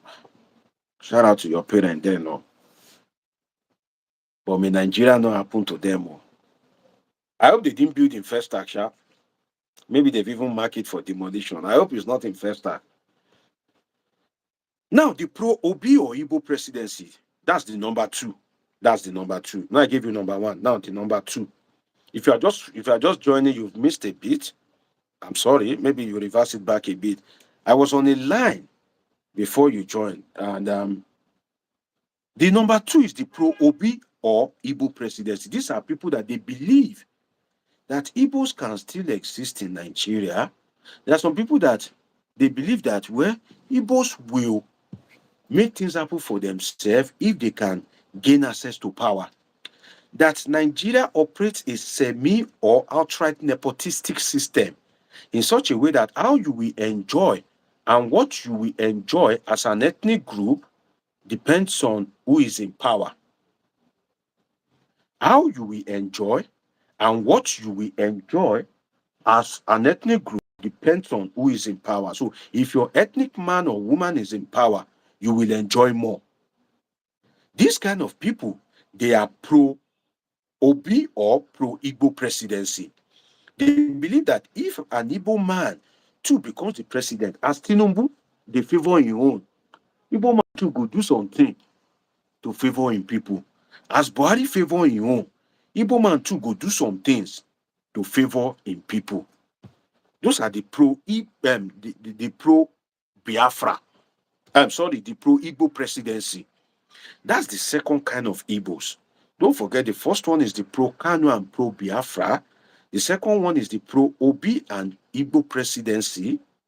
Now, the third kind of Igbos that I've noticed as regards politics, governance, and leadership in Nigeria is the pro-existing system, or if you like, the pro-Nigeria. The people that they are Igbos, if you like, slap Igbo man. They believe that for slapping Igbo man, they should take you to court. Beat Igbo man, they believe that for beating Igbo man, they should arrest you. But under no circumstance, they don't believe that Nigeria should split. They like Igbo. They are Igbos. But they don't believe that under any circumstance, Nigeria should split. One of them is Dan Nwanyaun. On Channels TV, Politics Today Tonight, the man they brought, Dan Nwanyaun, those are some of the pro-existing system or pro-Nigeria. Some of the pro-Nigeria that are Igbos are people that have already invested across Nigeria. There are some Igbo brethren that they've tried. They have shop in Onitsha, they have shop in Anambra, they have shop in Aba, they have shop in Ladipo, Lagos, they have shop in Alaba International Market. By virtue of their investment, they are naturally pro-Nigeria. They've made friends. They have friends that are Hausa Fulani. They have a Yoruba man that they are, that they are supplying for. They have a Yoruba man that is always buying goods from them. They have another Hausa Fulani man that they supply goods to in the north. This kind of people, by virtue of their trade, they are pro-Nigeria.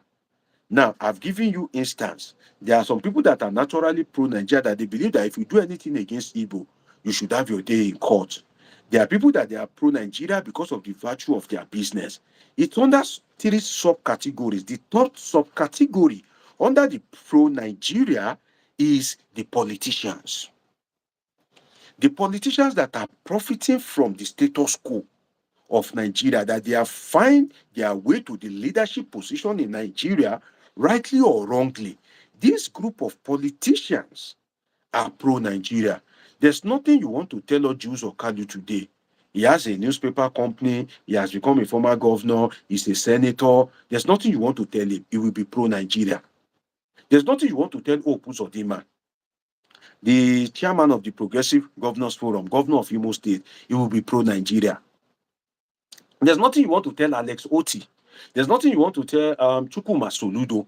These people, the politicians, this Benjamin Kalu, Deputy Speaker House of Representatives, these people that are immensely benefiting from the existing structure of the Nigerian state, there's nothing you want to tell them. They are naturally pro-existing system, which is the structure of Nigeria the way it is, or they are naturally, if you can call it again, pro-Nigeria.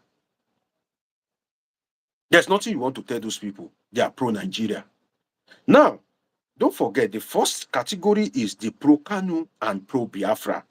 The second category is the pro-Obi and pro-Igbo presidency. The third category is the pro-existing system, or you can call them the pro-Nigeria, which are people that naturally believe that 3 subcategories, if anything happens, let there be justice for Igbo people, but let Nigeria remain. The second subcategory is the people that, by virtue of their business, they've expanded across Nigeria, and disintegration of Nigeria will cost them their business and investment. 3 is the politicians, because they are benefiting from the existing structure of Nigeria state, and from that particular structure, they don't want it to collapse. They are profiting from the system. These are the pro-Nigeria, 3 subcategories. Now, the last one are those that just want to live and survive. The Igbos that just want to live and survive. Whether it is pro-Biafra, if you like, bring Biafra, concern. The woman that is selling ugu in Onyigbo market will fall under those that just want to live and survive. Where is the market? The market that will make her sell is in Onyigbo, right? She's ready to go and sell there. She just want to survive. She just want to make the 5,000 naira a day that she's making and just survive out of it. The Igbo man that is frying pop-off at the bus stop, every morning. The Igbo man that is selling apple or unkobi, they just want to survive. These are what? These are those that just want to survive. Now, do you know the problem? Why Kanu still remain in detention? The reason why Nnamdi Kanu is still in detention is that those that cares about him are not up to those that don't really care about him within the Igbo structure.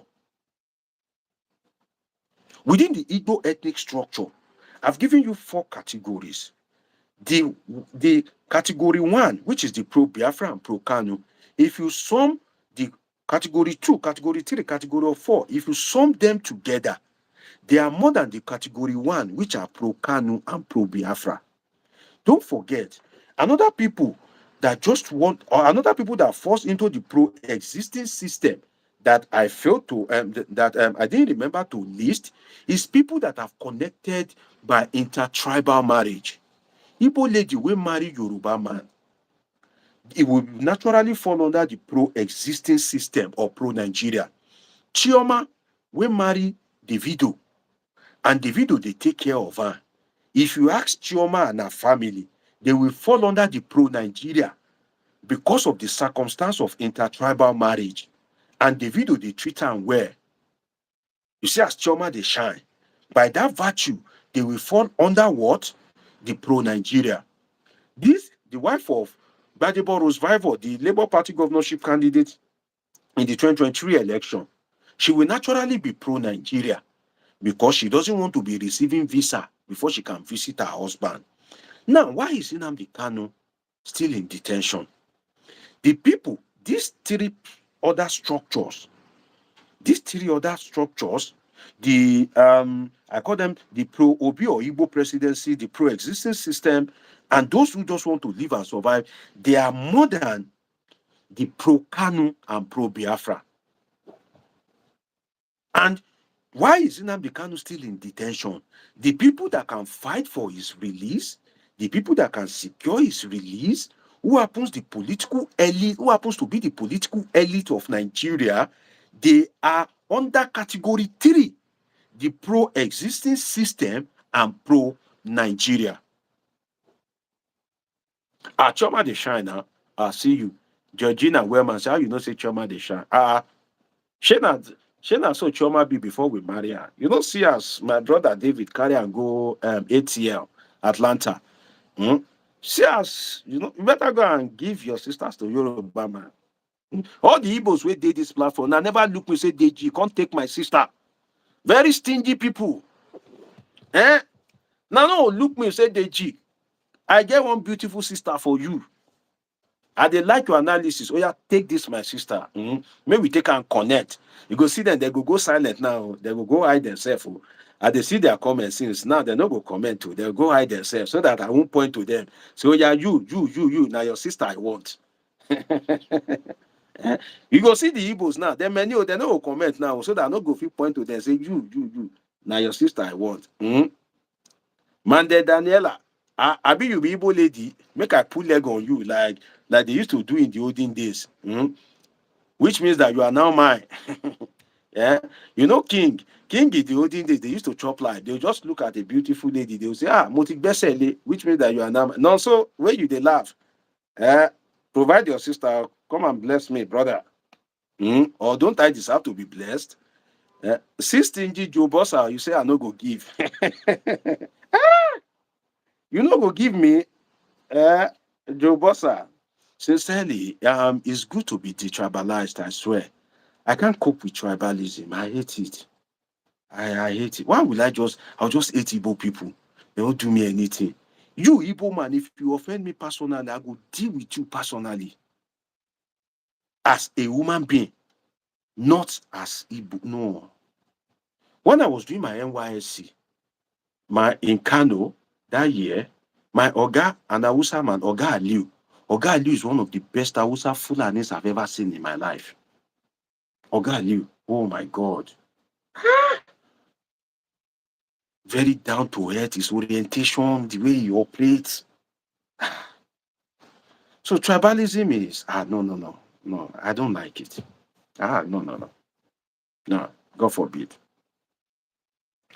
You know, Oyebade Kehinde Ajoke saying, I see you.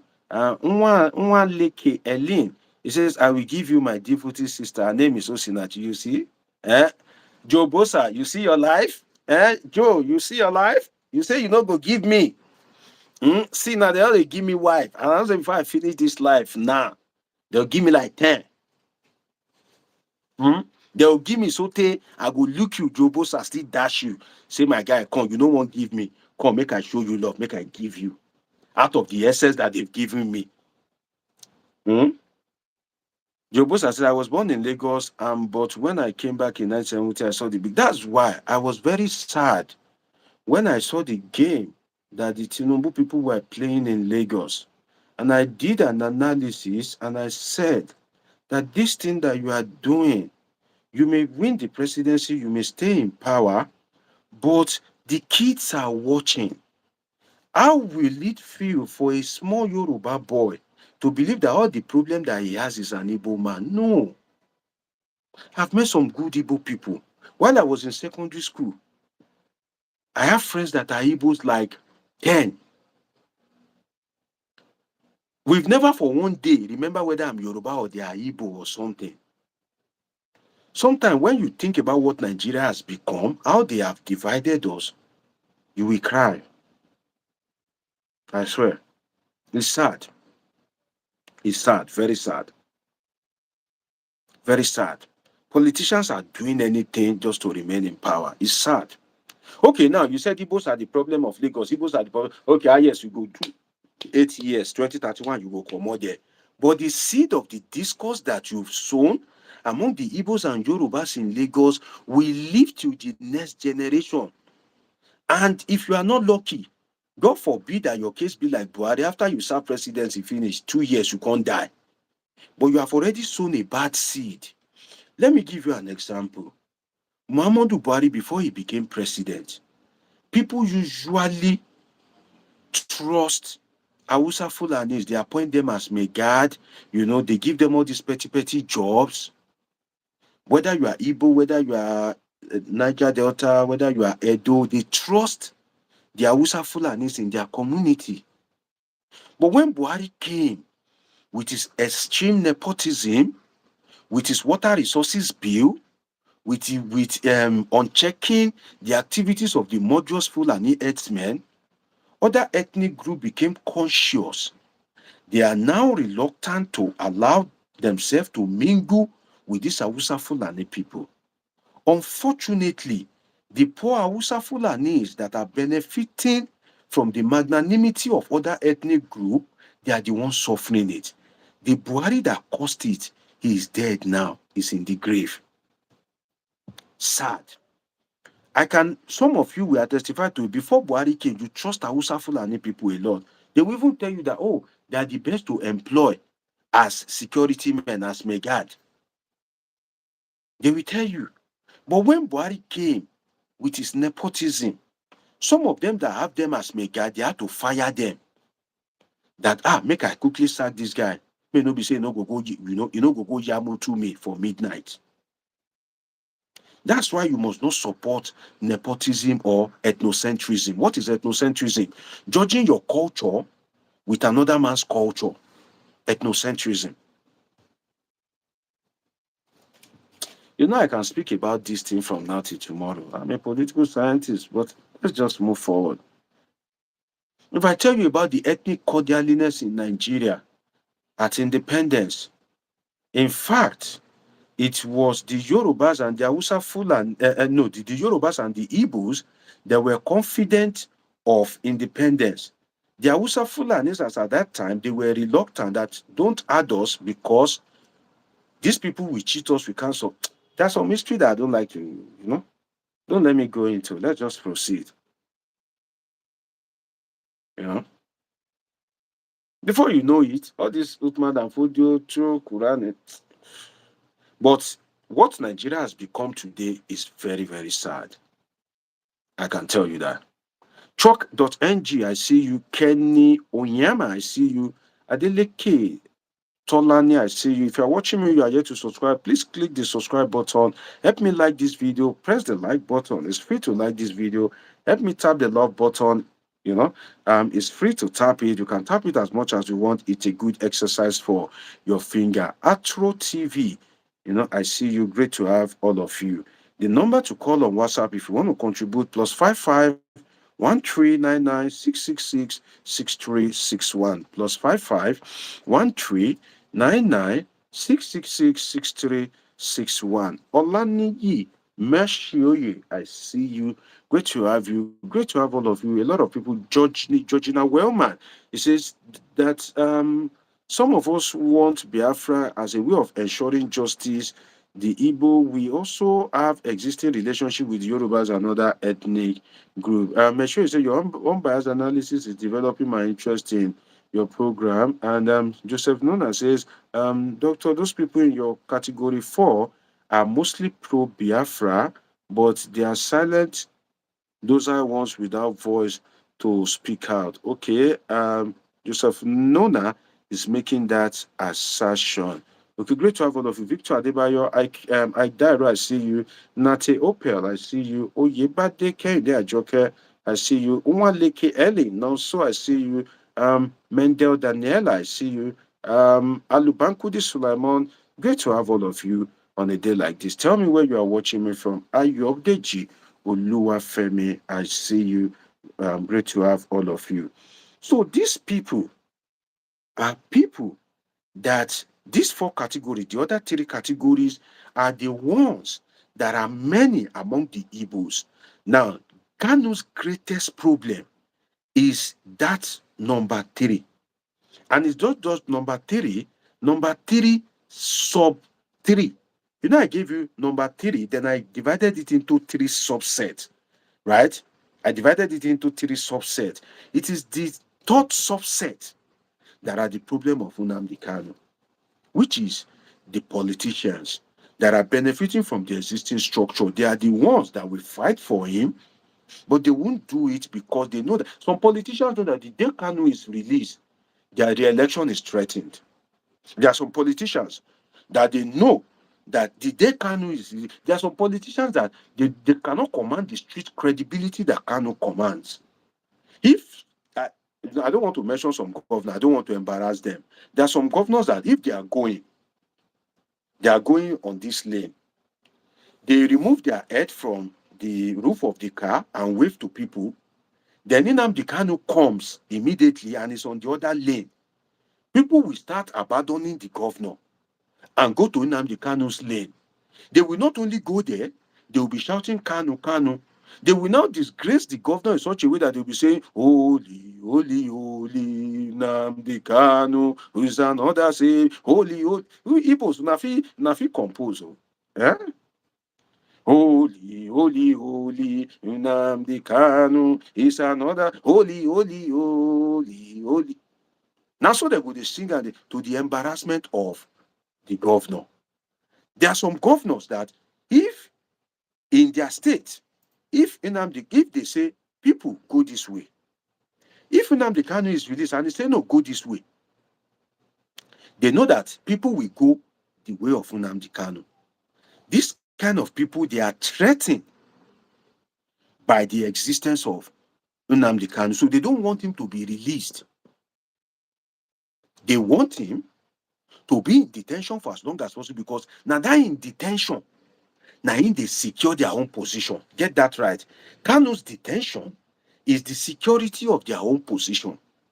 Their political position as governor is Kanu's detention that is securing their position. Immediately Kanu is released, they are in problem. Imagine Kanu, if Kanu is released today and they want to conduct election, and Kanu brings up a candidate. Let's say Kanu decide to join Obi in his party now, or maybe any other party, and he said that, oh, this is my candidate for the election. I can tell you that any governor in the southeast will be very afraid. Chukwuma Soludo, his election is next month. If Nnamdi Kanu has been released and he said, no, Soludo is not my candidate, oh, it is, let me look for one Igbo name. It is Genius Okay. That is my candidate. Genius Okay, we have an impressive turnout, even if he did not win that election. He's saying, Genius Okay said, not some governors, all governors in Igbo land. That is the problem. That is the problem. So that's why Nnamdi Kanu is still in detention, because the people that will get him released are the category 3. You know, I gave you 4 categories, and the category 3, I gave 3 subcategories. I wish I have a board here or an interactive screen. God help me, maybe I will still get something like that. I didn't mean I have a board here. I would have drawn it like a graph, the 4 categories, the subcategories, So people that are just joining me, when looking at the board, they would understand my argument. And that is why, should I tell you the truth, Kanu will be in detention for a very long time. In fact, looking at things as things are going, he will most likely be convicted. Because why? The people that are supposed to save him will never save him. They will never. And do you know why some of them are behaving like that? Let me cite some of these governors now. Now, I want to take it from a comparative approach. Kanu, Sunday Igboho. The reason why these governors will never allow Tinubu to release Kanu is because when Kanu was speaking, he was challenging this existing system. Kanu, if Hope Uzodinma is doing something wrong, Kanu is the type that will come out and call him out. You see that Hope? That Hope will call himself for Imo State, that stupid Hope, that hopeless Hope. That's Kanu for you. He doesn't know how to mince words. He will say it the way it is. Now they call you Hope. They give people hope. You are a useless man. He was challenging the existing system. He was challenging some of the existing authorities. Now, this is the difference. Sunday Igboho was making reference to the existing authorities and seeking their support. Sunday Igboho will say, oh, Baba mi Ladoja, which is my father, Ladoja. Who is Ladoja? The former governor of his state that was made the new Olubadan. He will say, Baba mi, Ladoja is not a perfect man. He has his flaws. But Sunday Igboho will say, I respect my father, Ladoja. Baba mi Ladoja. So by the time he ran into trouble, the existing governance structure in Yoruba land were convenient with him. They didn't see him as a threat because he didn't present himself as somebody that want to usurp them. Jojo, I see you. Great to have you. Where are you watching me from, Jojo? I see you are waving at me. Somebody said he will give me a sister. I've even forgotten the name. Husband, where they forget wife name. Osi something. Is it Osinachi? Yes, Osinachi. The rest na hide. Na carry na sister na hide. Stinginess won't kill you now. Now only one person said, Deja, I'll give you Igbo wife. And don't worry, I'll come and pay dowry. Make I shame my enemies for this platform. Make I come marry Osinachi. Make una cry. As Gege we talk, make una cry well. Oh, Osinachi, I love you, baby. I'm coming. Osinachi, you don't give me wife. In fact, let me call that Osinachi. Make she come watch me live now. Tell her, say, a prospective husband. They life now. But Igbo dowry no be here. I get that kind of money.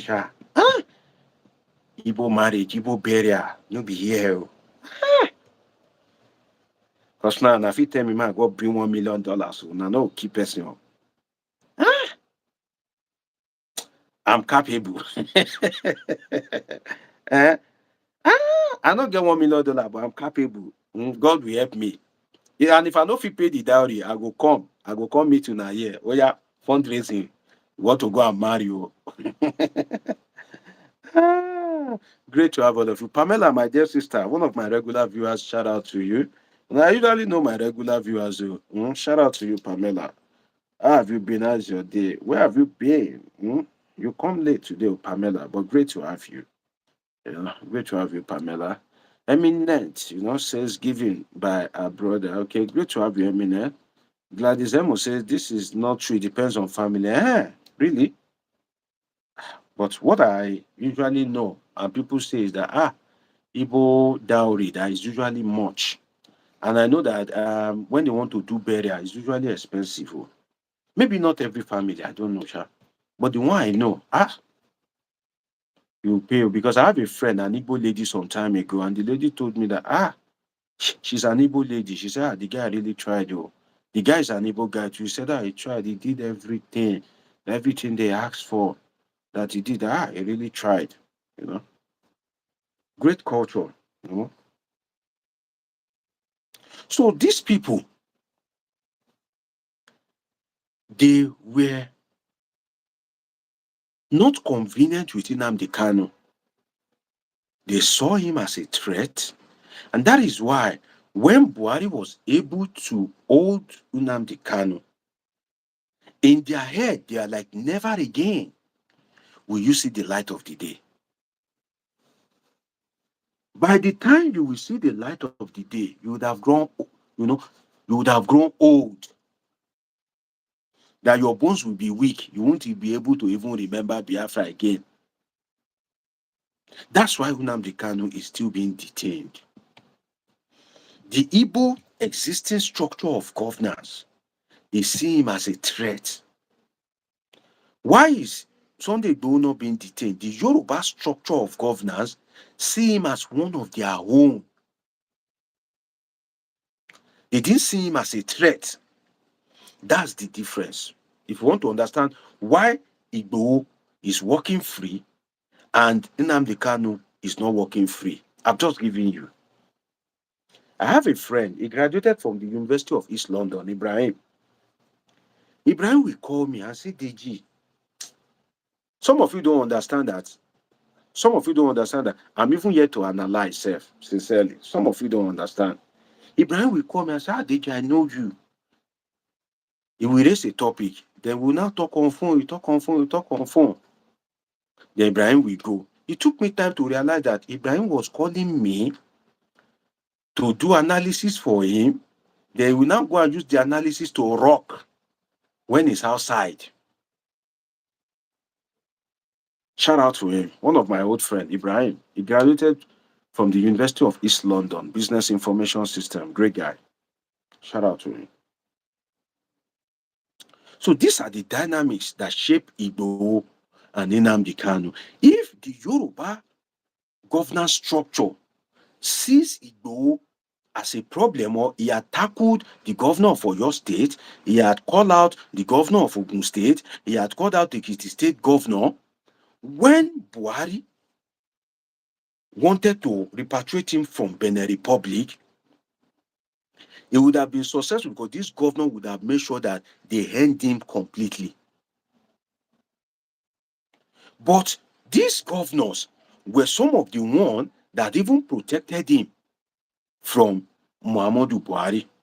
So that's the difference. But then, does Nnamdi Kanu deserve to suffer? I don't believe so. And the reason why I don't believe so, this is my position. If everybody is punished according to their sins, then go ahead and punish Kanu. It's okay.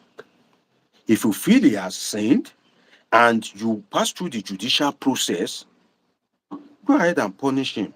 It's okay. But you cannot want to put all your energy on Kanu and bandits are working freely. I have conscience, please. I can't support such a system. Bandits are working freely. Ah.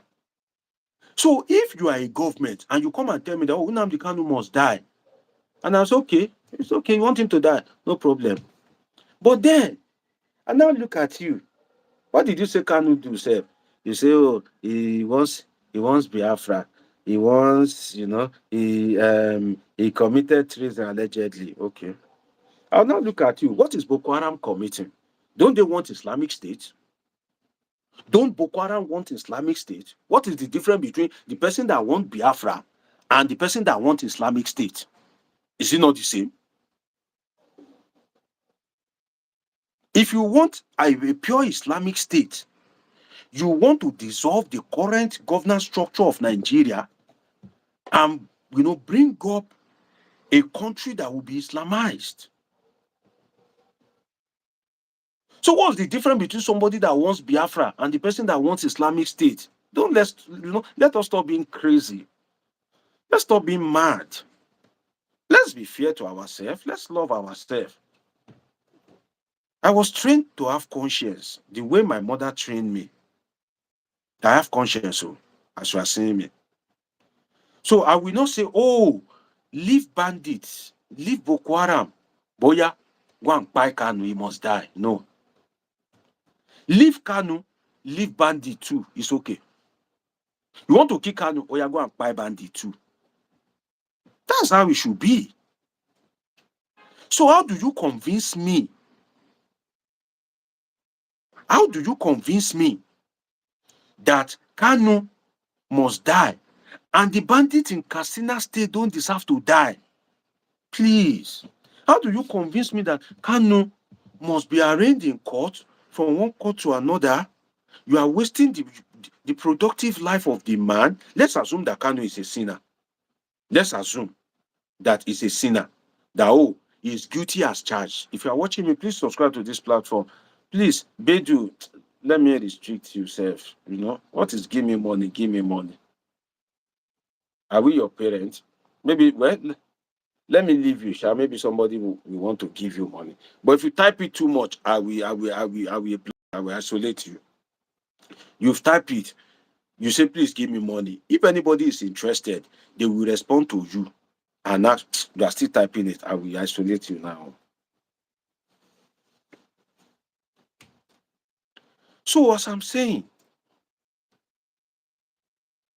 how do you convince me that Kanu deserves to use his productive years in prison, but bandits shouting Allahu Akbar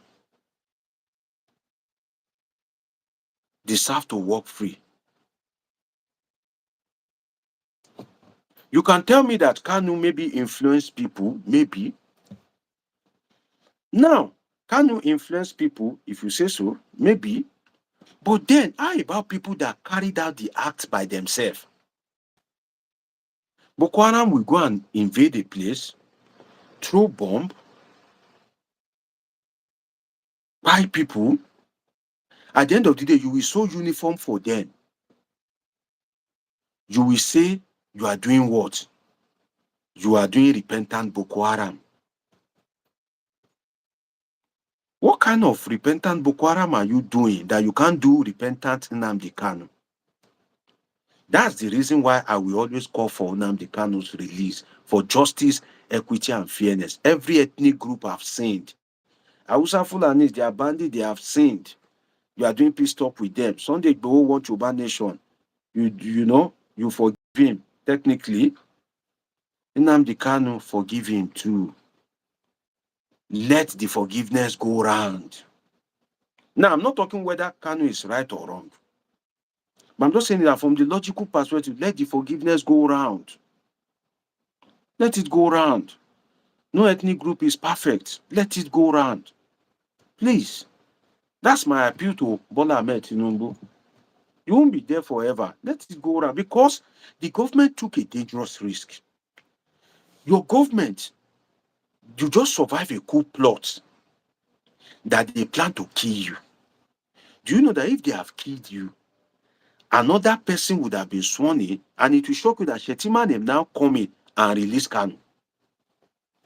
The military guys, if the coup plot had been successful, they may now come in and release Kanu. Why don't you release him now that you are in power so that you take the glory? Under your watch, the bandits are wearing your Tinubu cap. Bandits, I'm trying to look for that picture. Some of you have seen it, but I'm not sure I can see it. The bandit that was wearing Tinubu cap under your watch. See this now. Let me give you an example now. Let me give you an example. No, I don't speak in vacuum. I was looking for the picture of bandit wearing cap. I didn't see it. So that you get the angle I'm coming from. Look at this picture. Look at this picture. You see this picture? The person wearing blue agbada, blue buba and shokoto, na bandit. The person will carry camera, na military. Bandit, they do peace talk. Na military, the camera. What kind of country is that? See this guy. This guy will carry camera. Where my hand? Oh, sorry. This guy will carry camera. You see, and this guy, you see, say carry camera, make I zoom out.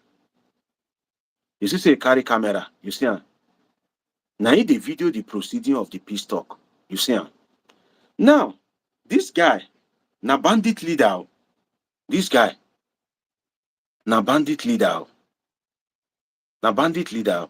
These are people that they will invoke task.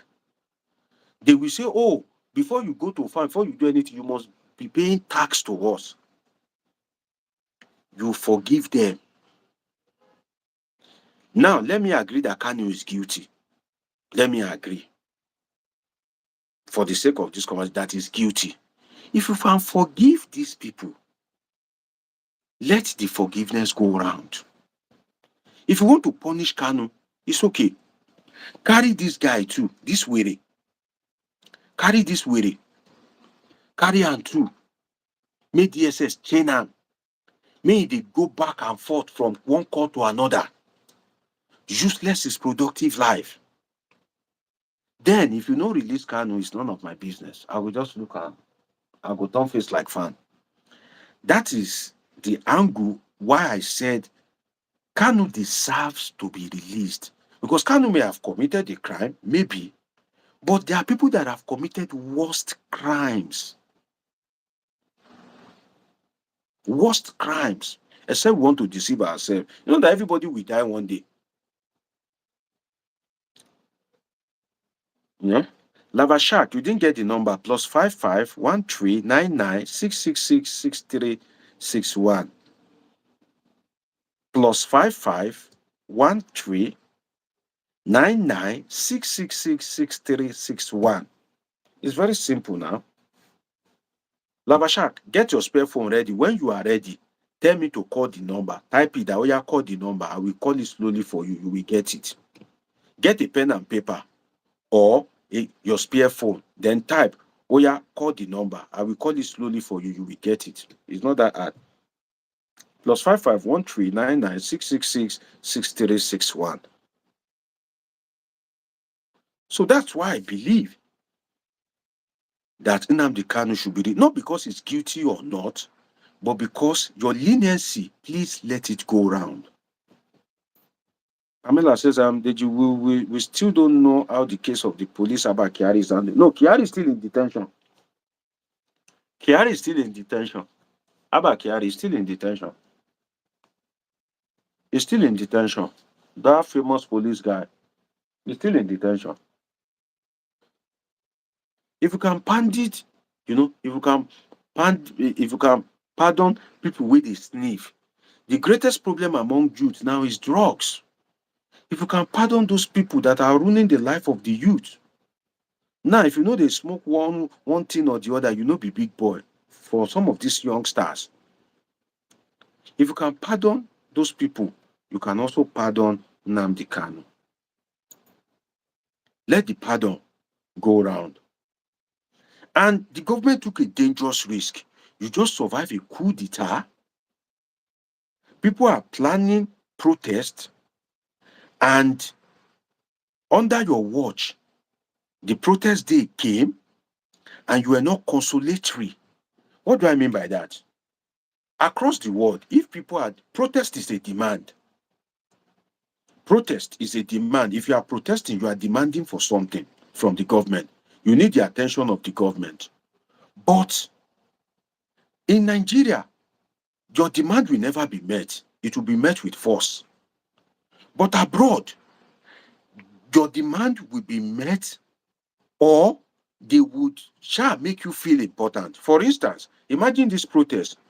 Lateef Fagbemi, Attorney General of the Federation, coming out to address the people. Imagine the Chief Justice of Nigeria releasing a statement giving assurance that the highest echelon of the Nigerian judiciary have heard the cry of some section of Nigerians, and the Chief Justice have instructed that the case of Nnamdi Kanu should be given accelerated hearing and trial, and appealing to those that are aggrieved that work is being done on it and justice will be served. The people that are protesting will feel a sense of belonging, isn't it? They will feel a sense of belonging. But in Nigeria, anything you demand for, it will most likely they will either ignore you or be met with force. Or if they don't do that, they will do an RNG counter protest. And that is the most annoying thing. I hate all those RNG counter protests because you are making scallywags, ragtags, street urchins. You are making them a stakeholder in your government. Are you crazy?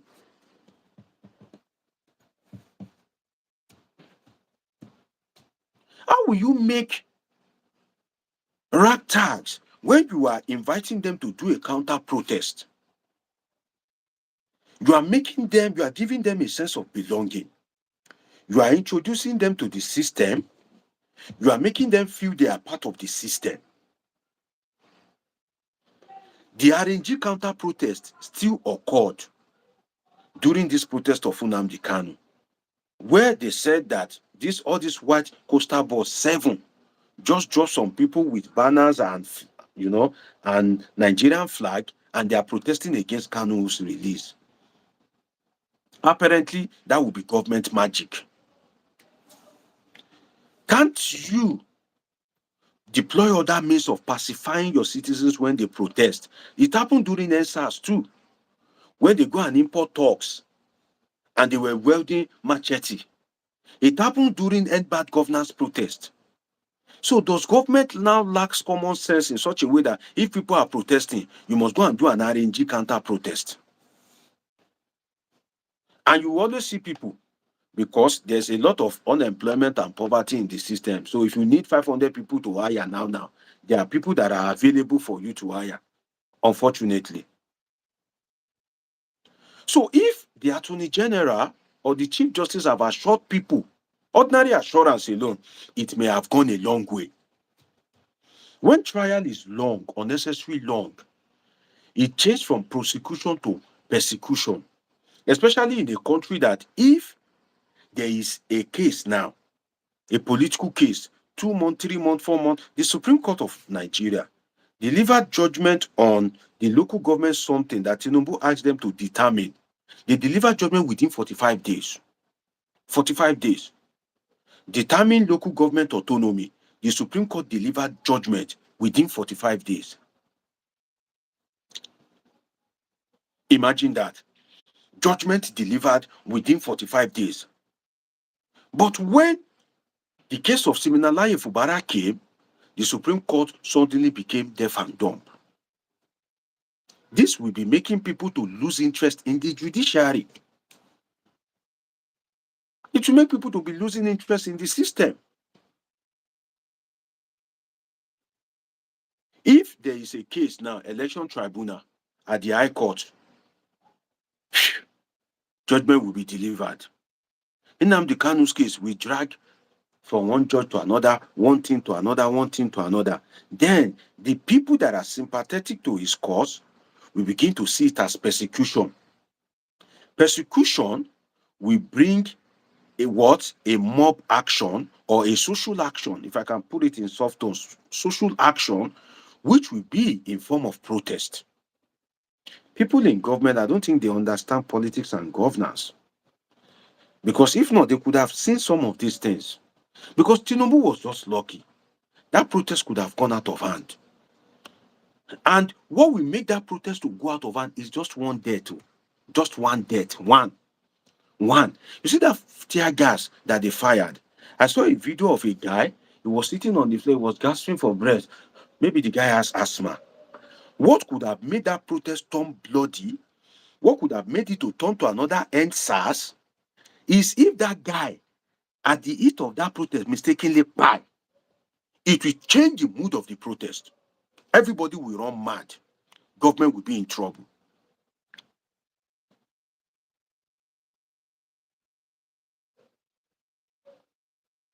Government will be in trouble almost immediately.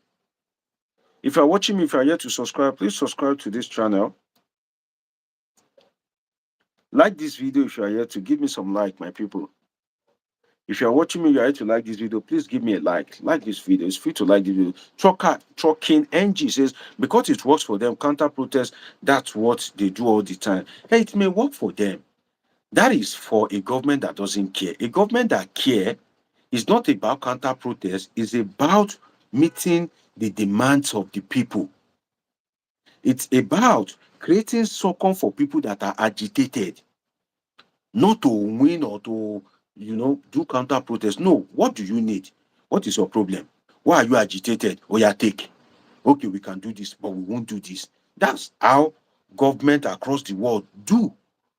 They are not after counter protest. No, they want to reason along with you and see what they can do and do it with immediate effect. Ojeni Yolugbenga is saying, great to have you, Ojeni Yolugbenga. Say hi to me. Tell me where you are watching me from. That's what I see in this instance. And look at it. Because of a protest, free Kanu or no free Kanu, I know that the protesters cannot get to Aso Rock. It's not possible, even if there's no court order. All this one that Sowore is saying that Aso Rock is not possible. They can't move near Aso Rock. To get inside Aso Rock, there are so many checkpoints. It's not easy. You can't even get close to Aso Rock. The way Aso Rock is built, to get to the main door that you will access Tinubu is very difficult. Very, very, very difficult. Jenny Yolubenga watching me from Lagos. God bless you, my dear brother. Great to have you. Tell me where you are watching me from, my dear people. Like this video if you are yet to. Subscribe if you are yet to. The police, according to reports, they created a barbed wire something to stop protesters, and it was even an electric barbed wire. If it is true that the barbed wire was electric, how will you electrify a barbed wire? Because your citizens are protesting. They are not. It is not Togolese that are protesting. No. It's not Togolese. It's not Ghanaians. So it's Nigerians like you, your fellow brothers and sisters. In a family, there's always a disagreement. So because your fellow brothers and sisters disagree with you now, you must now create electric barbed wire. That is a bit extreme. A car ran into it. If that car wasn't lucky, the battery of that car would have exploded like a bomb. Boom. Both the driver and the car, that's the end, because the car would have caught fire. So why do we have to go to that extent of firing live ammunitions and all that? We need a better approach to some of this. And Gladys Amos watching me from Canada. I see you. Great to have you, Gladys. Tell me where you are watching me from, my dear people. Like this video, share it, and help me press the love button. Tap it as much as possible. It's a good exercise for your fingers. So the barbed wire is, live bullets. Tear gas is still understandable. Barbed wire, electric barbed wire, live bullet. That's a bit. And there's a culture in Nigeria. At the end of the day, none of the demand was met. None. Amakobina, watching me from Edinburgh. I see you, my dear brother. Tell me where you are watching me from across the world. Like this video if you are yet to. Subscribe, turn on your notification button. What if people had died? I was just praying that, God, the way this protest is going, if one person mistakenly died, tempers will flare. That will change the dynamics of the protest. The protesters will have a reason of why they are destroying things. They will have a reason of why they are confronting the police. It would have changed the protest. And that would have, blew it out of proportion. So for a government that just survived coup plots, allegedly, I think that it could have been handled in a better way. Prince Josh, watching me from Rwanda, I see you. Great to have you, my dear brother. Tell me where you are watching me from. Lawal Shuaibu, I see you. Where are you watching me from, my brother? So I think Nigerian government should look into some of these things. They should look into it as a matter of urgency. To me, this protest, government took a dangerous risk, but government was lucky. But government may not always be that lucky. May not always be that lucky. You just survive a coup. You see the mood of the world. What just happened in Nepal? What just happened in Madagascar? In fact, when that of Nepal happened, some Nigerians were saying, if Nepal case happened in Nigeria, who be the first politician where you go first tear dirty slap? Some will say, Wiki, Tinubu. They were just mentioning politicians. So for a government that has seen that and just survived the coup, I think government could have behaved a bit better, handle it. Because all this live bullet, if it go eat one person, it would have changed the dynamics of the protest. Uzoma Gerard, I see you. Tunde Jimo from Nigeria, great to have you. Uzoma Gerard from Asaba, great to have you. Great to have all of you. Now, let me end with those abusing Sowore. That's why we end the program. First, let me first give shout out to Sowore. Sowore, God bless you wherever you are. Friend like you, there's scarce. For you to risk your life and go all out, it's not easy to confront a local government. One police station is not easy to rebel against them, not to talk of rebel against the federal government of Nigeria. You must be a very courageous man. You get my though. So shout out to Sowore. Let me share you what Sowore did a day before the protest. Look at it. Sowore said he had 160,000 in his account. He sent 100,000 to his wife. And in the narration, look at, I will read it out to you now. You can see it. This is what I want to read out to you. The place he marked red. You can see it. This is what I want to read out to you. It will shock you. 100,000. See. James Bank. You can see it. 100,000. He said he sent it to his wife. And in the narration, he said, just in case anything happens, that is if he dies, or I'm arrested during Free Nnamdi Kanu's protest, I hope this should feed you guys for a month. I love you, wifey. See it. Somebody already technically writing his will, death wish, just because he's going for a protest.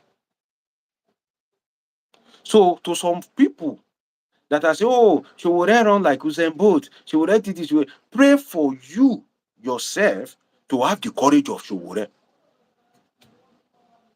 If you have half of the courage of Sowore, maybe your life would have been better. To those that are saying, no, Sowore ran, I don't know he can run, I don't know he can do this, I don't know he can do that. If tomorrow you run into problem, it's the same Sowore that you will now be calling for to come and help you. Look at this. Look at it. You see it? He was literally writing his death wish just in case anything happens. Or I'm arrested during Free Nnamdi Kanu's protest. I hope this should feed you guys for a month. I love you, wifey. This is either Sowore or one member of his team or something, but look at the courage. So to some of you that are saying, oh, police fire tear gas, they ran. You should even salute them that they have the courage to come out to challenge the Nigerian government. He who lives to fight, lives to fight another. He who lives, that is, he who run away from a fight, lives. He stays alive to fight another day. It's not easy. There was allegedly a court order. So Sowore says, oh, I will still continue. That is courage. So to those that are insulting him, that are saying, no, pray for God to give you the courage of Sowore. That's what I can say. But as regards Nnamdi Kanu, Sowore's involvement can make it work. It can make it work based on Sowore's involvement can make it work or make government listen. This Sowore's involvement, it can facilitate the release of Kanu. It can make government to listen. But it is not Sowore's action alone.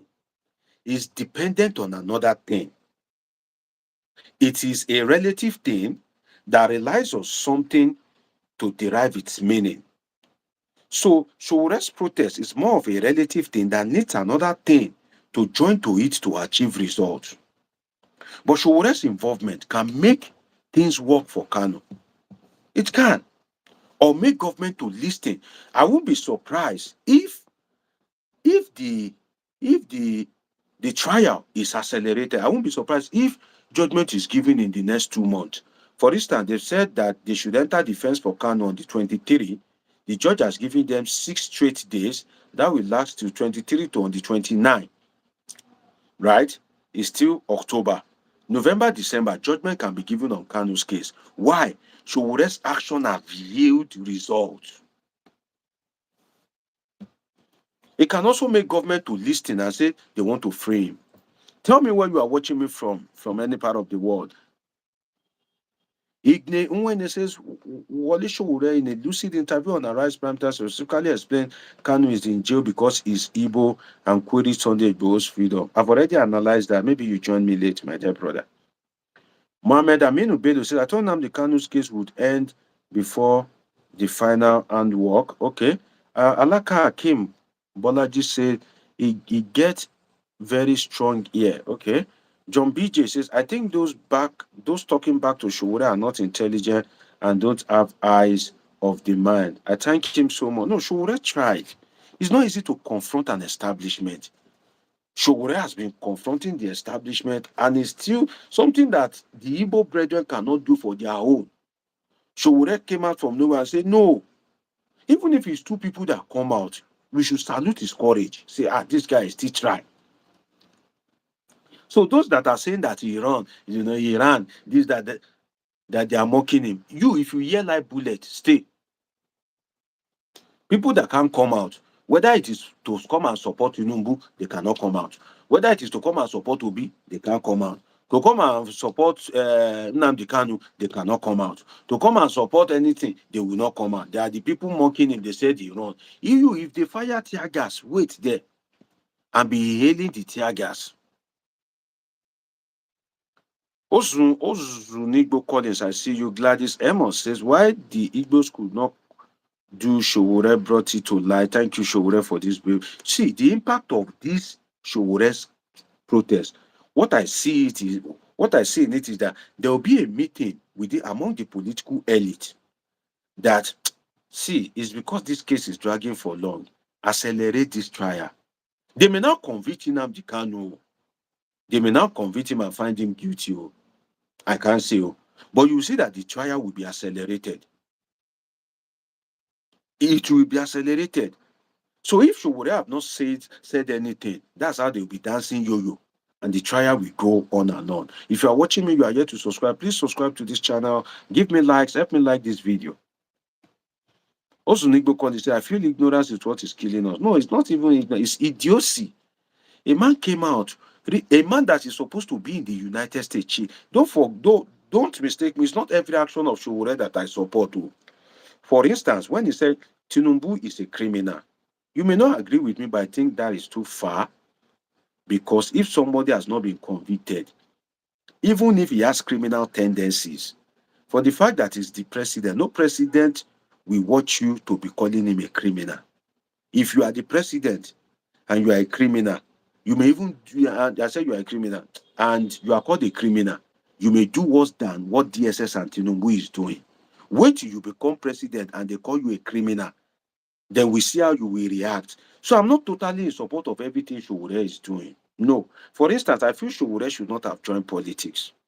That watered down his advocacy. He's a natural born protester. He's a stubborn boy. He will forever die stubborn. His activism usually yields results, but he has failed politically. So don't think that is everything Sowore is doing that I subscribe to. No. But in this instance, he who lives to fight another day. There's a way they say it. So for those mocking Sowore, they are a fool.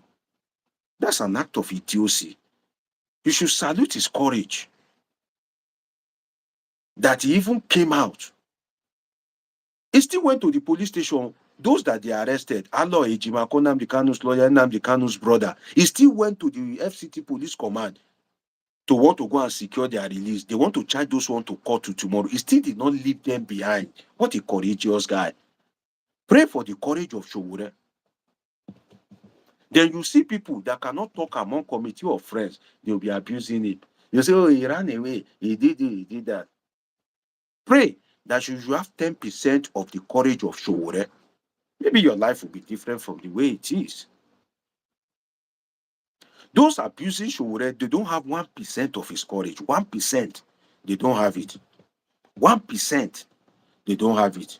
They cannot move anywhere. Sowore has been consistent. Sowore have refused to be bought. Some of you don't know that Nigerian politicians, they have the money. They can give you anything and everything. They have the money. You are very stubborn, Abi. What is your problem? 100 million.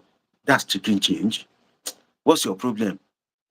We want peace. Let us continue our stealing. Why are you protesting every day? What's your problem? 500 million. They have it. What's the problem? 1 billion. You and your boys, Abi. If we give you, then we'll be free to do as we like. Take 1 billion. They have it. What did this lady do for Seyi Tinubu? This Sarah something that was cooking, that he gave her 20 million. Just like that. These people have the money. But Sowore has been consistent since the time of MKO Abiola. Do you know how many things they would have offered him?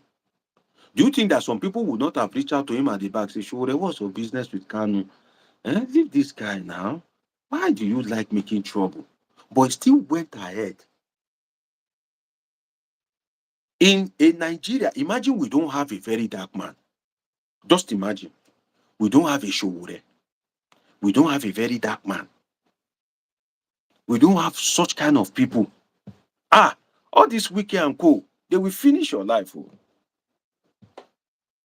They will finish you completely. But thank God for the likes of Omoyele. So I salute Omoyele Sowore. If you can ever get to see this video, I admire your courage. They say after God, now government. Before you can be courageous to challenge a government, you get mind. So even if tear gas come, you run away. You run away so that you go feel leave. You run away because of your friends and family. Some people will say, oh, see him, he run away. But if he dies, you they sleep with your wife and children. Nigeria, they spoil, you know, if you protest. But still get mind to protest, you they say, oh, he run away, you they mock him. That's nonsense. If you are watching me, my people, if you are here to subscribe, let me subscribe to this channel. Join the community. Give me likes, my people. I'm rounding up. Shout out to you, Omoyele Sowore. I must not go without saluting you. I don't support all your something, no. I don't. Oh. It's just the way Tinubu has managed this Kanu thing. No be Tinubu starter now. No be Buhari starter. In fact, I can say that if Nnamdi Kanu started this agitation during this Tinubu time, he may not have suffered like this the way he suffered under Buhari if he started it during this Tinubu time. He may not have suffered like this. Buhari started it, but Tinubu mismanaged it. Buhari started it, but Tinubu mismanaged it. And Tinubu is meant to inherit Buhari's problem because they are the same party and are in guy. When Tinubu got to power, he dropped some cases now, or maybe there are some facts available to the man. Oh, in fairness to him, maybe there are some facts available to him, or maybe it's just being tribalistic. I don't know. Because when he got to the presidency, Sunday Igboho was working for Omoyele Sowore. They dropped the charges against him that the Buhari people filed against him. They dropped all the charges. But Nnamdi Kanu, they didn't touch that one. Despite the fact that Seyi Tinubu allegedly went to meet Nnamdi Kanu's brother to solicit the support of the Igbo people and promise that if Tinubu should win the election, they will release Nnamdi Kanu. You remember when Nnamdi Kanu's brother called out Seyi Tinubu, that Seyi, why you did do like this? But you promised me, say, if your papa win this election, I go release my brother. Do you remember when you were calling to solicit support? Do you remember when you were calling to allegedly beg me? And should I tell you the truth? Should I tell you one truth? In this presidency, what Seyi Tinubu cannot do does not exist. Too. That guy is very strong. Young guy, but very influential. Very, very, very influential. Very, very influential. In fact, I would advise my Igbo brethren, they shouldn't even focus on Tinubu. They should align with Seyi Tinubu. If they align with him, if they're able to win him, he knows how to get Kanu released for them. He knows his way around his father. Seyi Tinubu is a very good strategy. But Seyi Tinubu, shout out to you, my dear brother. If you get to watch this video, they usually say promise is a debt too. My brother, shout out to you on your 40th birthday. May you live long. I won't wish you death.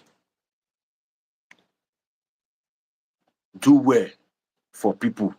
If truly you promise Nnamdi Kanu's brother that if your papa win election, you go release Kanu, fulfill that promise. Oh, promise is a debt.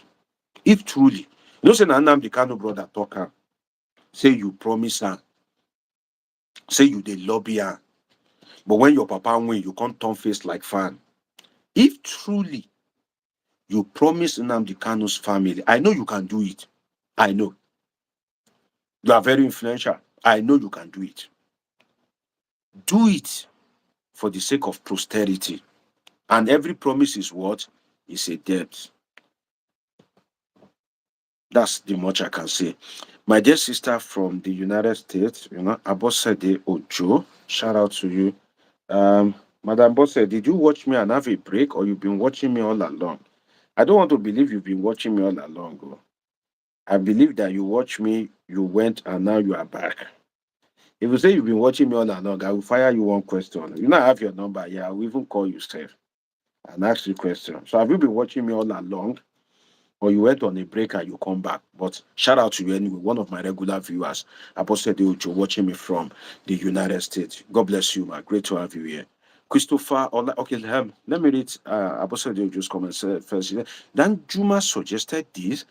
We shall soon get there, sooner than expected, with the kind of dictatorship and nonchalant leaders that we have. And Christopher Olaye says he has been consistent, like you said. I commend him too. We, however, must win the ballot. A viable political party is the way. Sowore has been consistent. Trust me, if Sowore want to do sellout, do you know what they will give an activist like Sowore to keep quiet? Anything he wants, they will give him. Anything he wants, they will give him. They would have even approached him. All this end bad governance protest when government was scared at that point in time. Do you know the offers they would have given him? But he still decided, driven by his conviction. Shout out to Sowore. God bless him wherever he is. I don't support everything he has done, but shout out to him. My dear sister, Bosa Dojo says, I've been on. God bless you, my dear sister. You are one of my favorite viewers. You know? God bless you, my. Great to have you. So, my dear people, let's see what happens in the days ahead. If there's any important national topic, national issue, by the grace of God, God not kill us, he day body. Now, no feature and finish. The analysis we day, the theoretical perspective, the empirical illustrations we day. Now, no make I analyze every day for 10 years. Now, no feature and finish. He day body, he day. So just stick with me, my dear people. If there's any national issue of importance, expect that you see me live. And I do make video recordings as well, 10 minutes, 15 minutes. You can also join it and watch my analysis. God bless all of you for joining me on a day like this. I appreciate your time. Thanks for the love. You could have used your time for any other thing. Thanks for finding me worthy to listening to. Thank you for finding me worthy of listening to. I appreciate all of you. Shout out to all of you that have called, that have dropped your comment. Help me like this video if you are yet to. Subscribe if you are yet to. And on that note, as I usually say, it's been an interesting time with you on this episode of Politics with your sure plug, Dr. Omoyele. Subscribe, turn on your notification button, catch up with my past videos. See you in my next video. And always remember that I love you all sincerely.